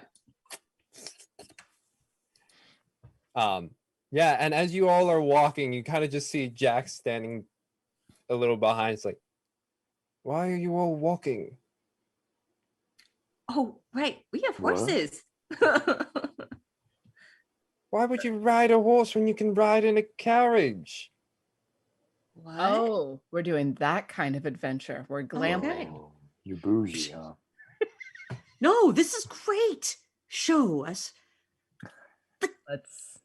Wait till you all have horses. They can stay here, it's fine, but We do. Not- have horses. I don't take Okay. care of horses. Okay. All right. Well, let's. Oh, we got one of the horseless carriages. Well, I mean, yes, we do have horses that will. I just don't. Yeah. Well, then we should probably have a word with the stable to make sure that they're taken care of while we're gone. Oh yeah, they'll take care of it. Come on, let's get in the carriage and Let's go. Oh, let's do Alright. this. So, who's taking control of the carriage? Is anyone going to do it? Oh, I was hoping Tony was going to join us. What? No Tony. I'll tell you now, Winley would not be good at steering a carriage. I kind of want to see it now. What check would that even be? Oh, okay, but if she Animal does, handling? it's like the scene in Little Mermaid where she goes and they go really fast. Winley, you're gonna handle the horses? I guess I am. I mean, she's got to show off her outfit. She can't be stuck in a carriage.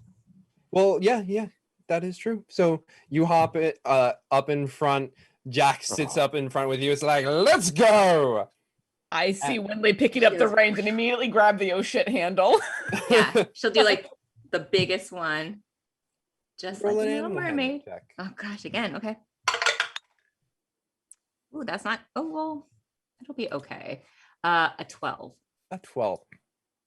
He's like, let's go, and you're like, yeah, and it's just like, and it's kind of like when you first learn stick shift. It's a little wonky at first, but eventually you get there and you're able to smooth it out. But it is not rapid fire, rapid pace with the horses. They're kind of trotting around and like feeling you out. And as you break through the southern side and of Leylon and begin to crest eastward, Jack kind of puts his shoulder over the side and looks into the carriage with you 5 in there, including Soliana. Oh shit. How is that seating arrangement anyway? I was going to say I could sit. How did she? I could sit next to her. I don't care.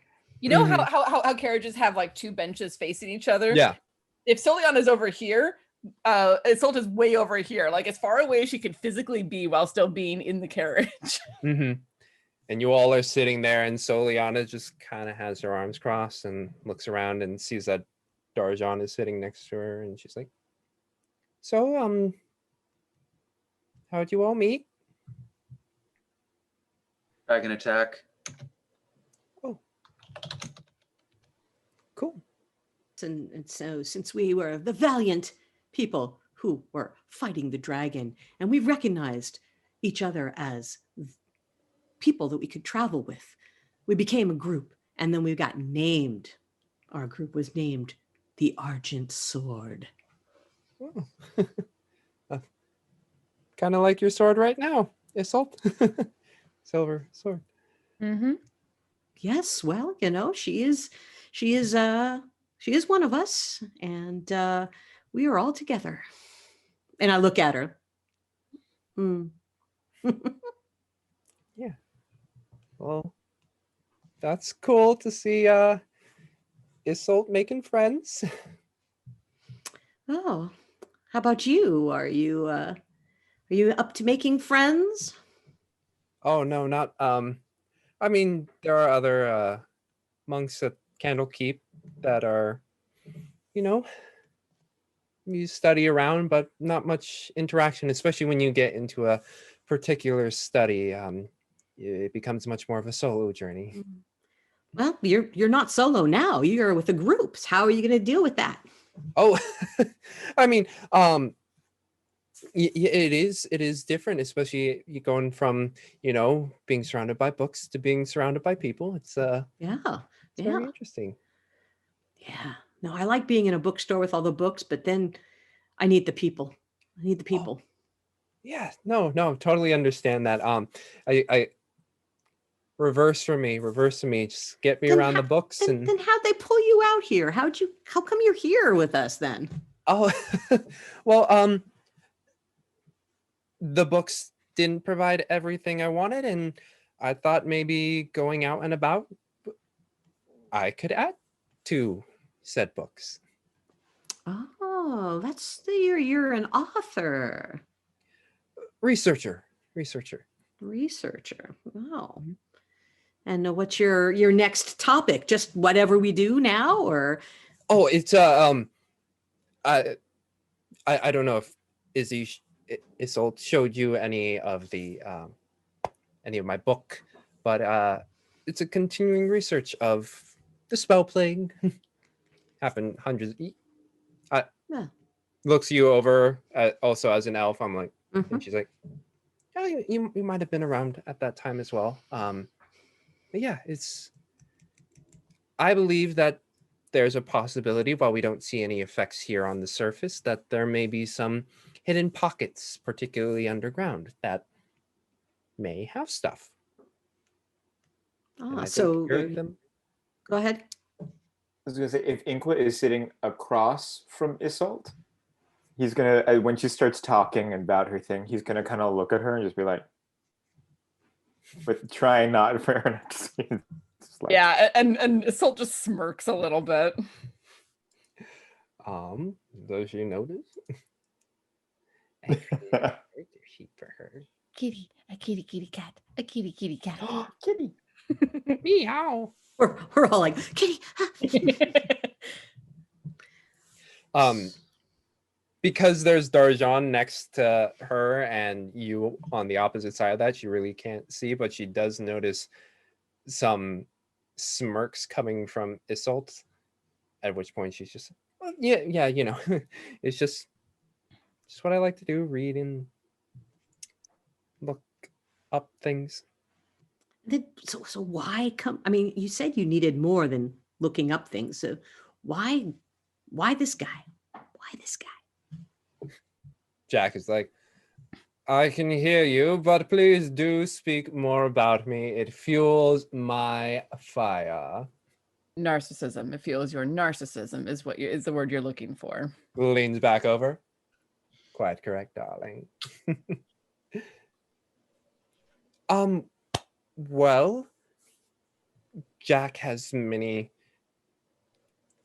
connections in many places, and they reached out to me when it was known that I was researching a place he was interested in. And when he told me about Ieirithymbul, I'd never heard of it prior in my studies, and I thought it would be a perfect place to get some real experience from, well, again, possibly real experience from seeing it. That sounds good. Just we do what we do, which is sometimes like research. We learn about places. We learn about what the places have, and we figure out what we can do for them, and they can do for us. Where have you folks been? Where have you been, I guess? We've been to a lot of different places. We just we like to travel. Speaking of travels, welcome Abyssal Clocks for the raid. Pew, pew, pew. Ooh, you for traveling welcome. Hello, over to- guys. Thank you for traveling over to our side of the Twitchverse. Right now, they are headed off into their next quest, and Isolt's ex, Soliana, is riding right with them. And Isolt is not pleased about this. None one bit. Cool. Yeah. At which point you hear Jack kind of say to you, Winley, as well as announce to the other folks, it's like, yes, we'll be going for a good hour or so, and then we'll meet up with our tracker at a rendezvous point. I'll point it out. Don't you worry, Winley. Okay. Yeah. You all feel a bit of a lurch and a back and forth as sometimes Winley kind of goes a little off-road. Sometimes not by choice. But yeah. Anything else in particular you want to discuss in this hour? The rest of it in silence. Just awkward looks at each other. That's going to be hard for DJ. Yeah. That DJ is going to at least hum to herself. It's also like just like watching the scenery outside the window, just studiously ignoring everyone inside, with the exception of Inqua. Like glance over at him every once in a while to. I would like to ask, what precautions are you taking?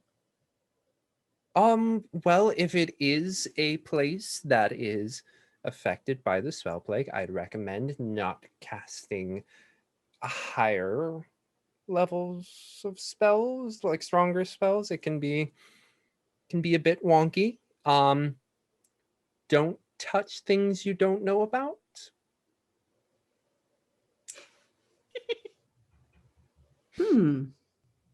That's Be wary of those gems, okay? Hey, Tim. Those Wondering jewels. if Tim can telepathy to Darjan with like, but what if it looks valuable? yeah. Oh no, we know. We see each other and we're like, Okay. hmm. It's like, okay, she means wear gloves. Well, I mean, one of the things that we were told on this is that there are a lot of things out there, but how do we know if we can touch them or not? Well, if it looks inert, it may not be. Inert. That's a non-answer. Yeah, it's magic. You've seen magic before, right? It could be a simple rock and the rock can explode. Exploding rocks. Okay.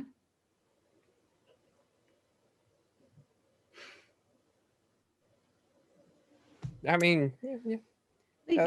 You've done the research and stuff, so do you have any hints or tips or tricks?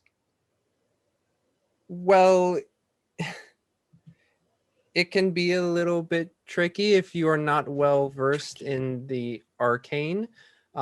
If you are, there are a few signs that you can see that resemble exactly like how you cast the spell. It can leave traces, and those traces can be, I don't want to say sensed, but sensed on different objects. Yeah. That's a non-answer answer. I was really hoping that you would be able to give us some more. You're the researcher. You're the person with all the So knowledge, every right? situation is different. Like if it were all, magic flying carpets of all the same make of the same person who made them, then yes, flying carpets would be 1, 2, 3, same deal. But it's flying carpets and fire spitting statues and different things. It's magic and it's old, and that's why we research it, to find out what's out there, and it's not necessarily always known. She doesn't, I mean, she's not sounding condescending to me. Is she being genuinely friendly right now? Are we Insight picking check. up on that? Insight Okay. check.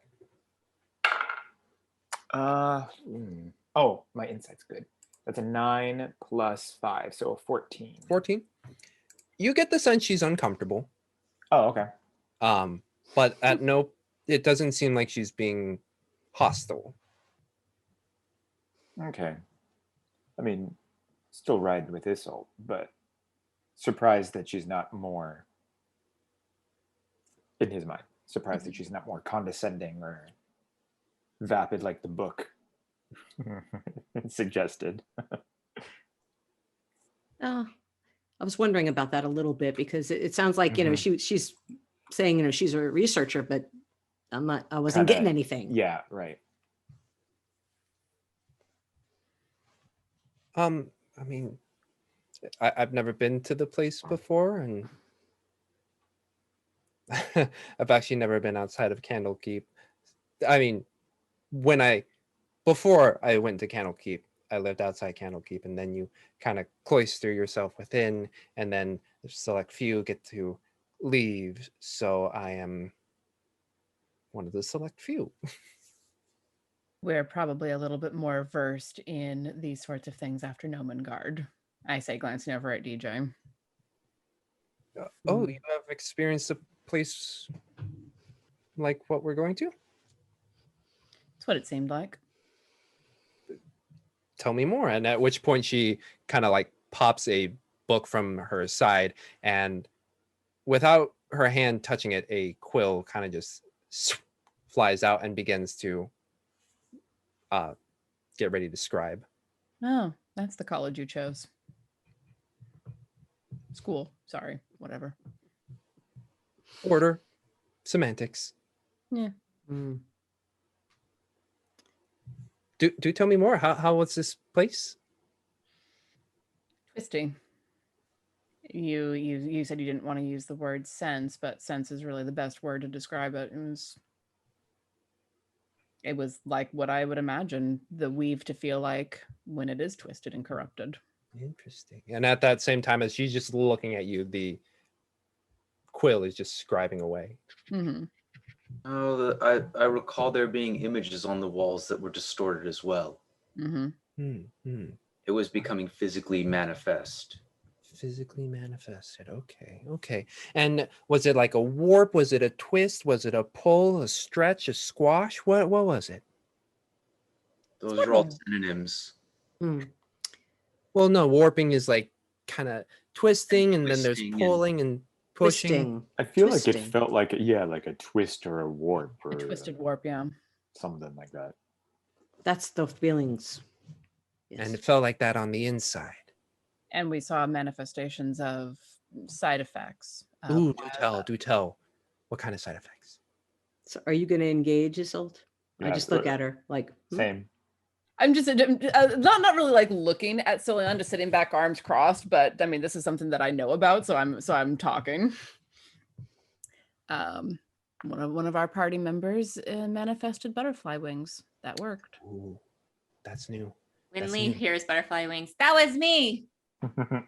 And how did it feel? Did they feel attached, or were they just there and you thought about flying with them? Oh no, I flew and then I fell. Did they grow out of your back, or were they just attached? I mean, they were just there. Just there. Yeah. Interesting. Okay. One of the gnomes talked about her hair going different colors when she was in areas casting magic. Oh, different colors. That is known. Do you remember what kind of colors? Vibrant. Okay. Sorts of things you never see in nature unless it's an extremely poisonous animal. Poisonous? Interesting. Yes. Interesting. Fascinating. How long did the wings last? Oh, not very long. Only, I think, a few minutes. Sticks her head out. Like how many minutes? Like 7 minutes, 12 minutes, 13? Winley is just gonna look at Jack and say, I don't remember. So there's memory loss included. Okay. No, we've just been through a lot since then. Oh, it was a while ago. Okay, noted. And like you see like scritching and scratching as the pen goes by.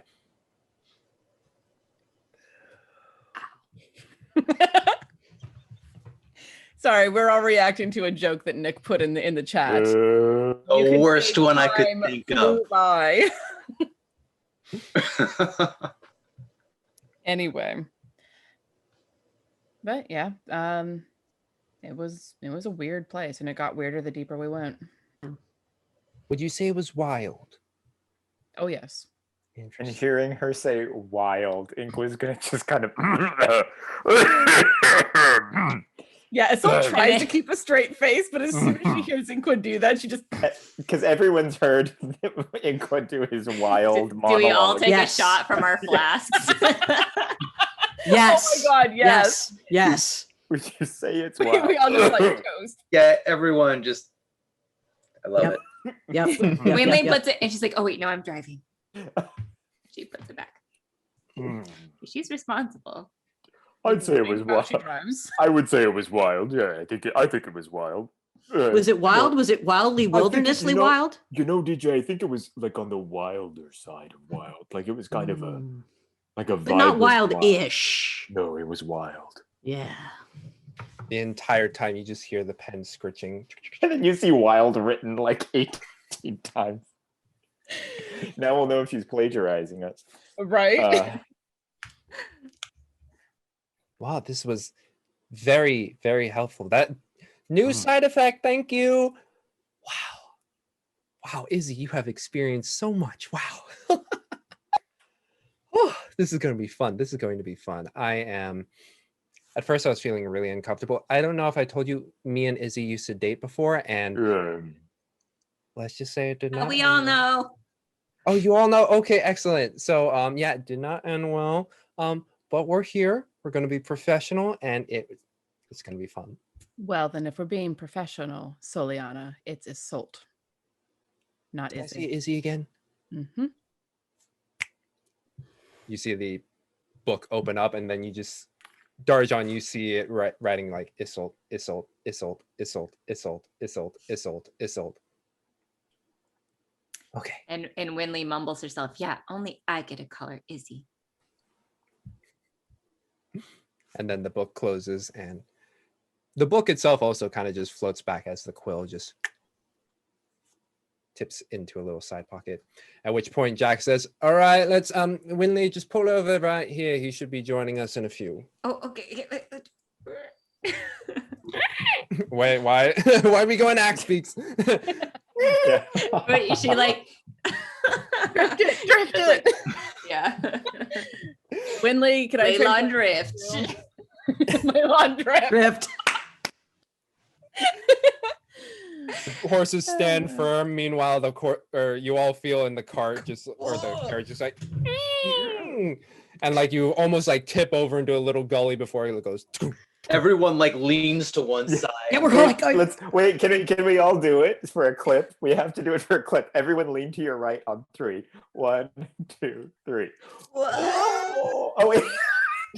I did do them. Oh, mine's reversed. Mine's reversed as well. Sorry.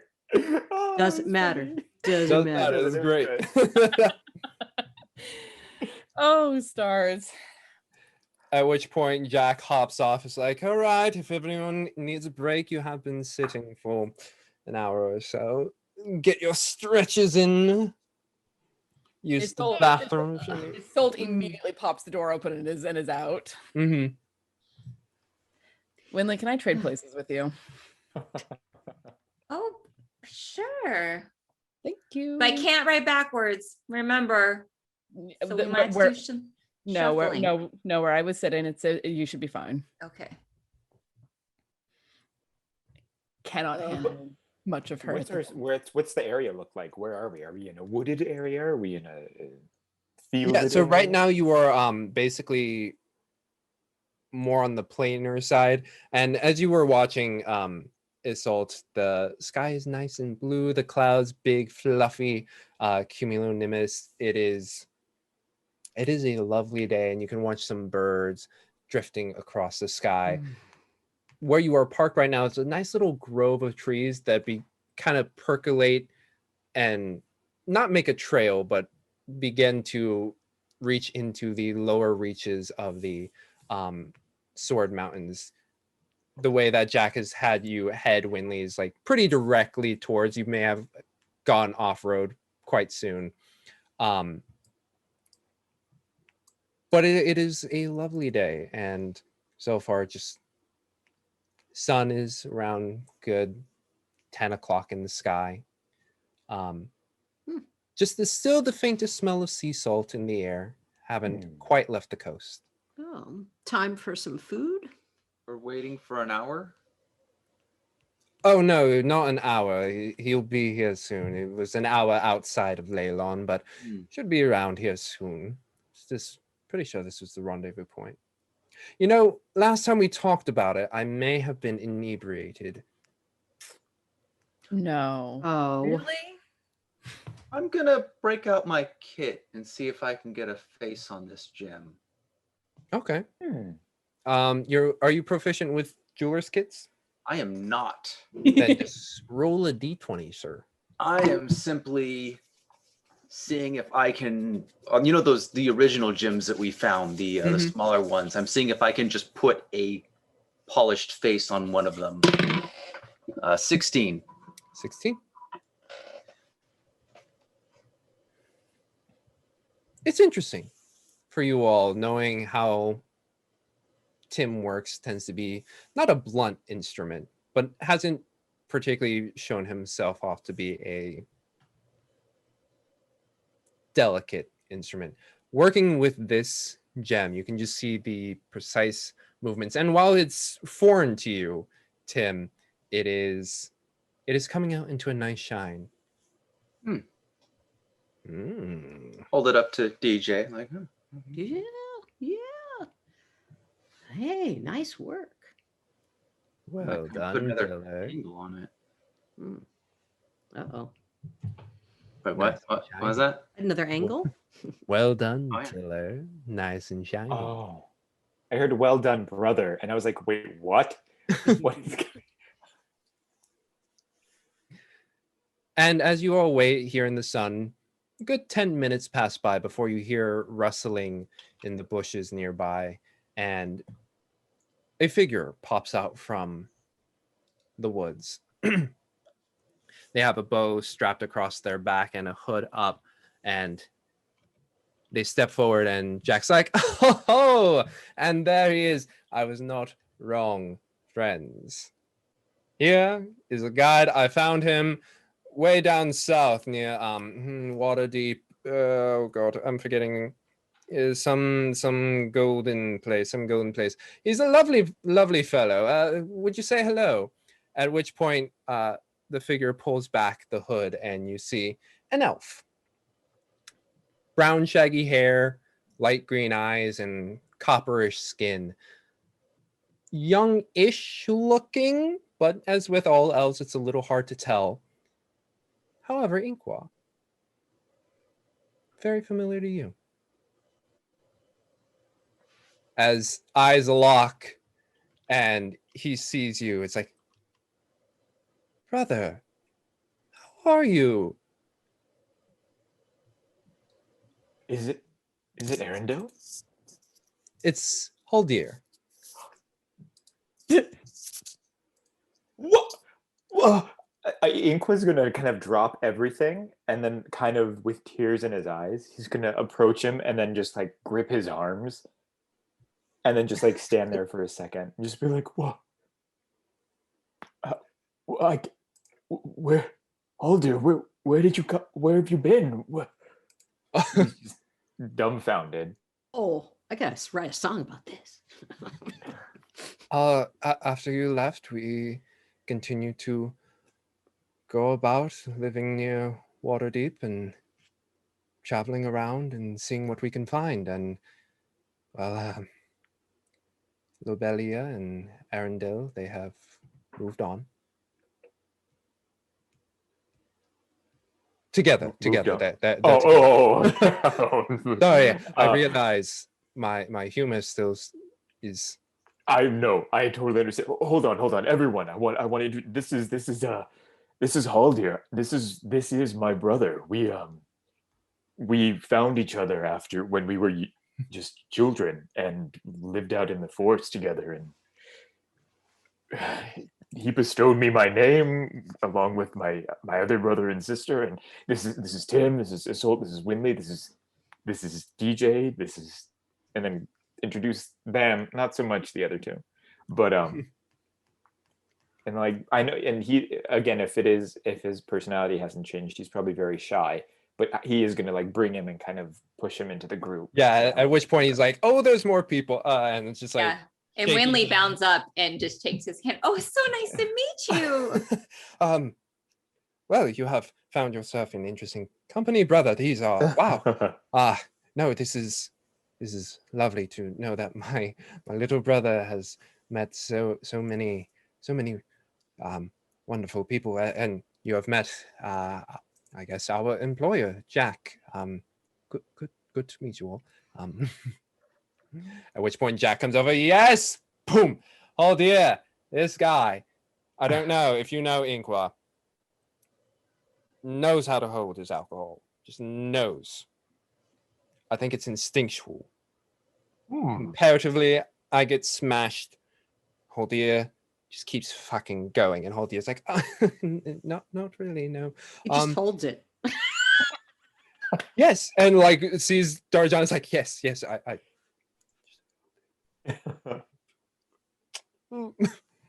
Oh, but it looks like we'll be working together once more. this is so crazy.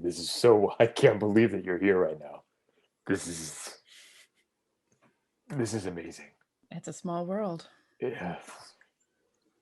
Yes. Pleasure to meet you, Haldir. Oh, pleasure to meet you, Lady Isolt. Yeah, I see they. Just assault is fine.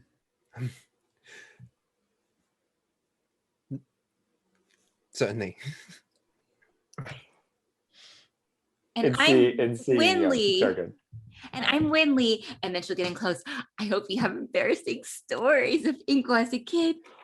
No, we're not gonna go there. We're not. No, we will. We will. No.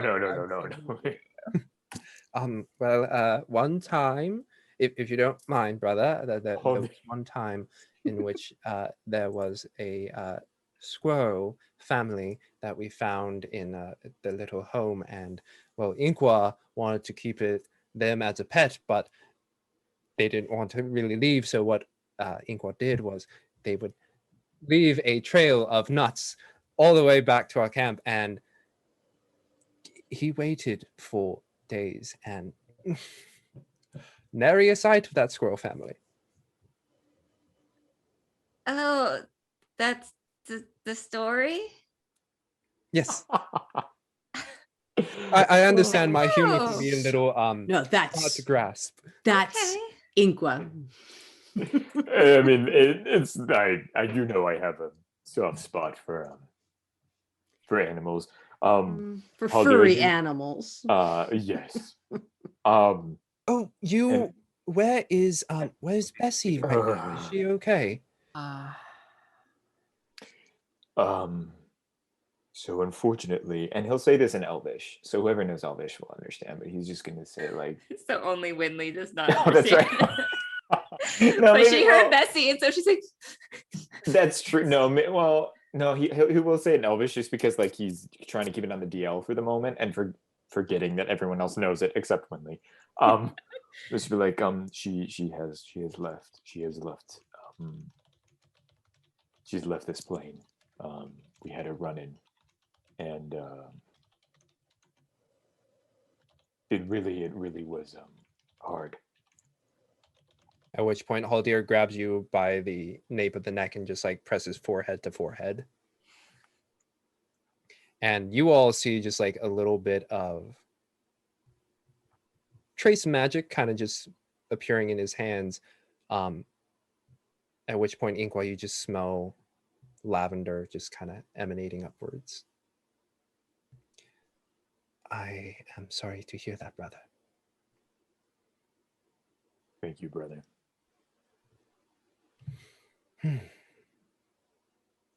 Pulls away. At which point Jack is like, well, I do not know this Bessie, but my condolences. Just nodding.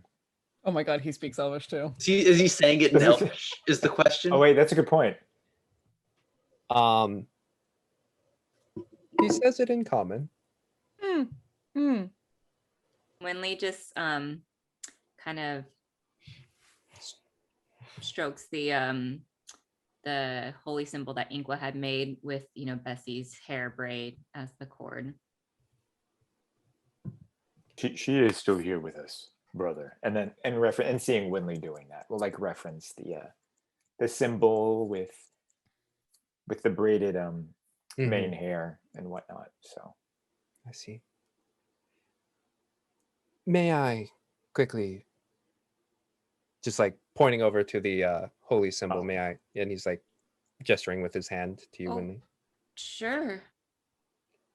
More trace magic, and he touches it, and flowers begin to lace in between and grow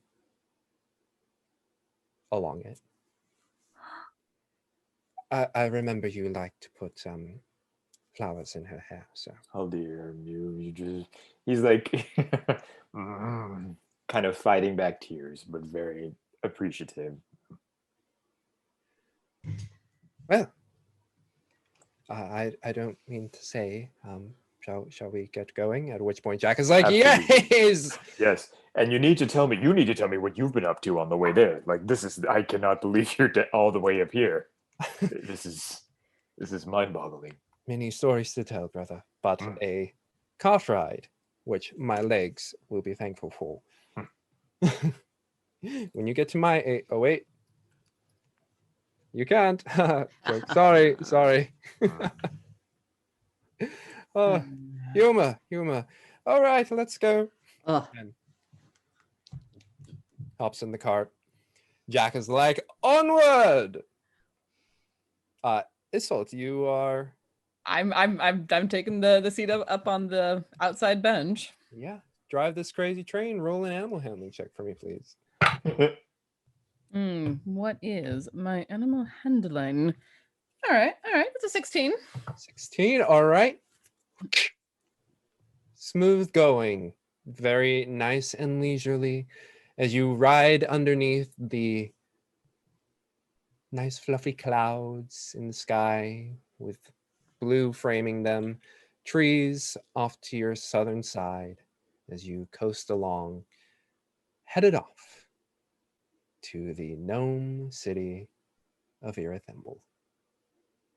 And that's where we're going to end tonight, folks. yeah. You have a very particular rhythm when you're Yeah. leading up to the end, so I could hear it coming. I let people know we're ending. Yes. We're ending. Nice. I like it. Yeah. If I ever just gave you a hard stop, it's because, Cliffhanger. Yeah. But no, we, for the first time in forever, no cliffhanger. Just the promise of adventure to come. Which means lots and lots of dirty, horrible things are going Yep. to happen. No. We've got another Goodbye. elf to talk to about. Oh, it's gonna be awesome. We have 2 elves to talk to now. I said we Yeah. have another one. Somebody else. I remind me to ask later. I want to know the story behind Inqua's name Mm. Yes. because names are important, and I'm interested in that. Yeah. Good call. But we shall all find that out. Don't do that off stream. Do that on stream. Of course, obviously.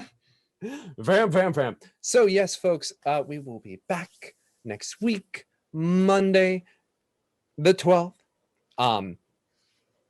Yeah, until then, remember we have Rime of the Frost Maiden at its new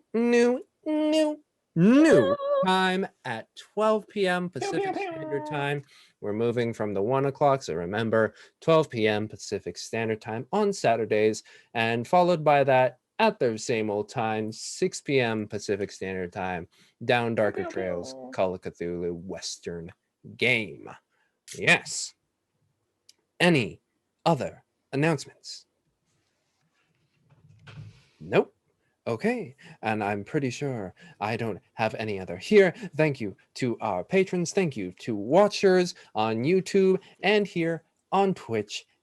And until we see you again, stay safe, stay healthy, and keep being funky. Yeah. Ooh. Catching.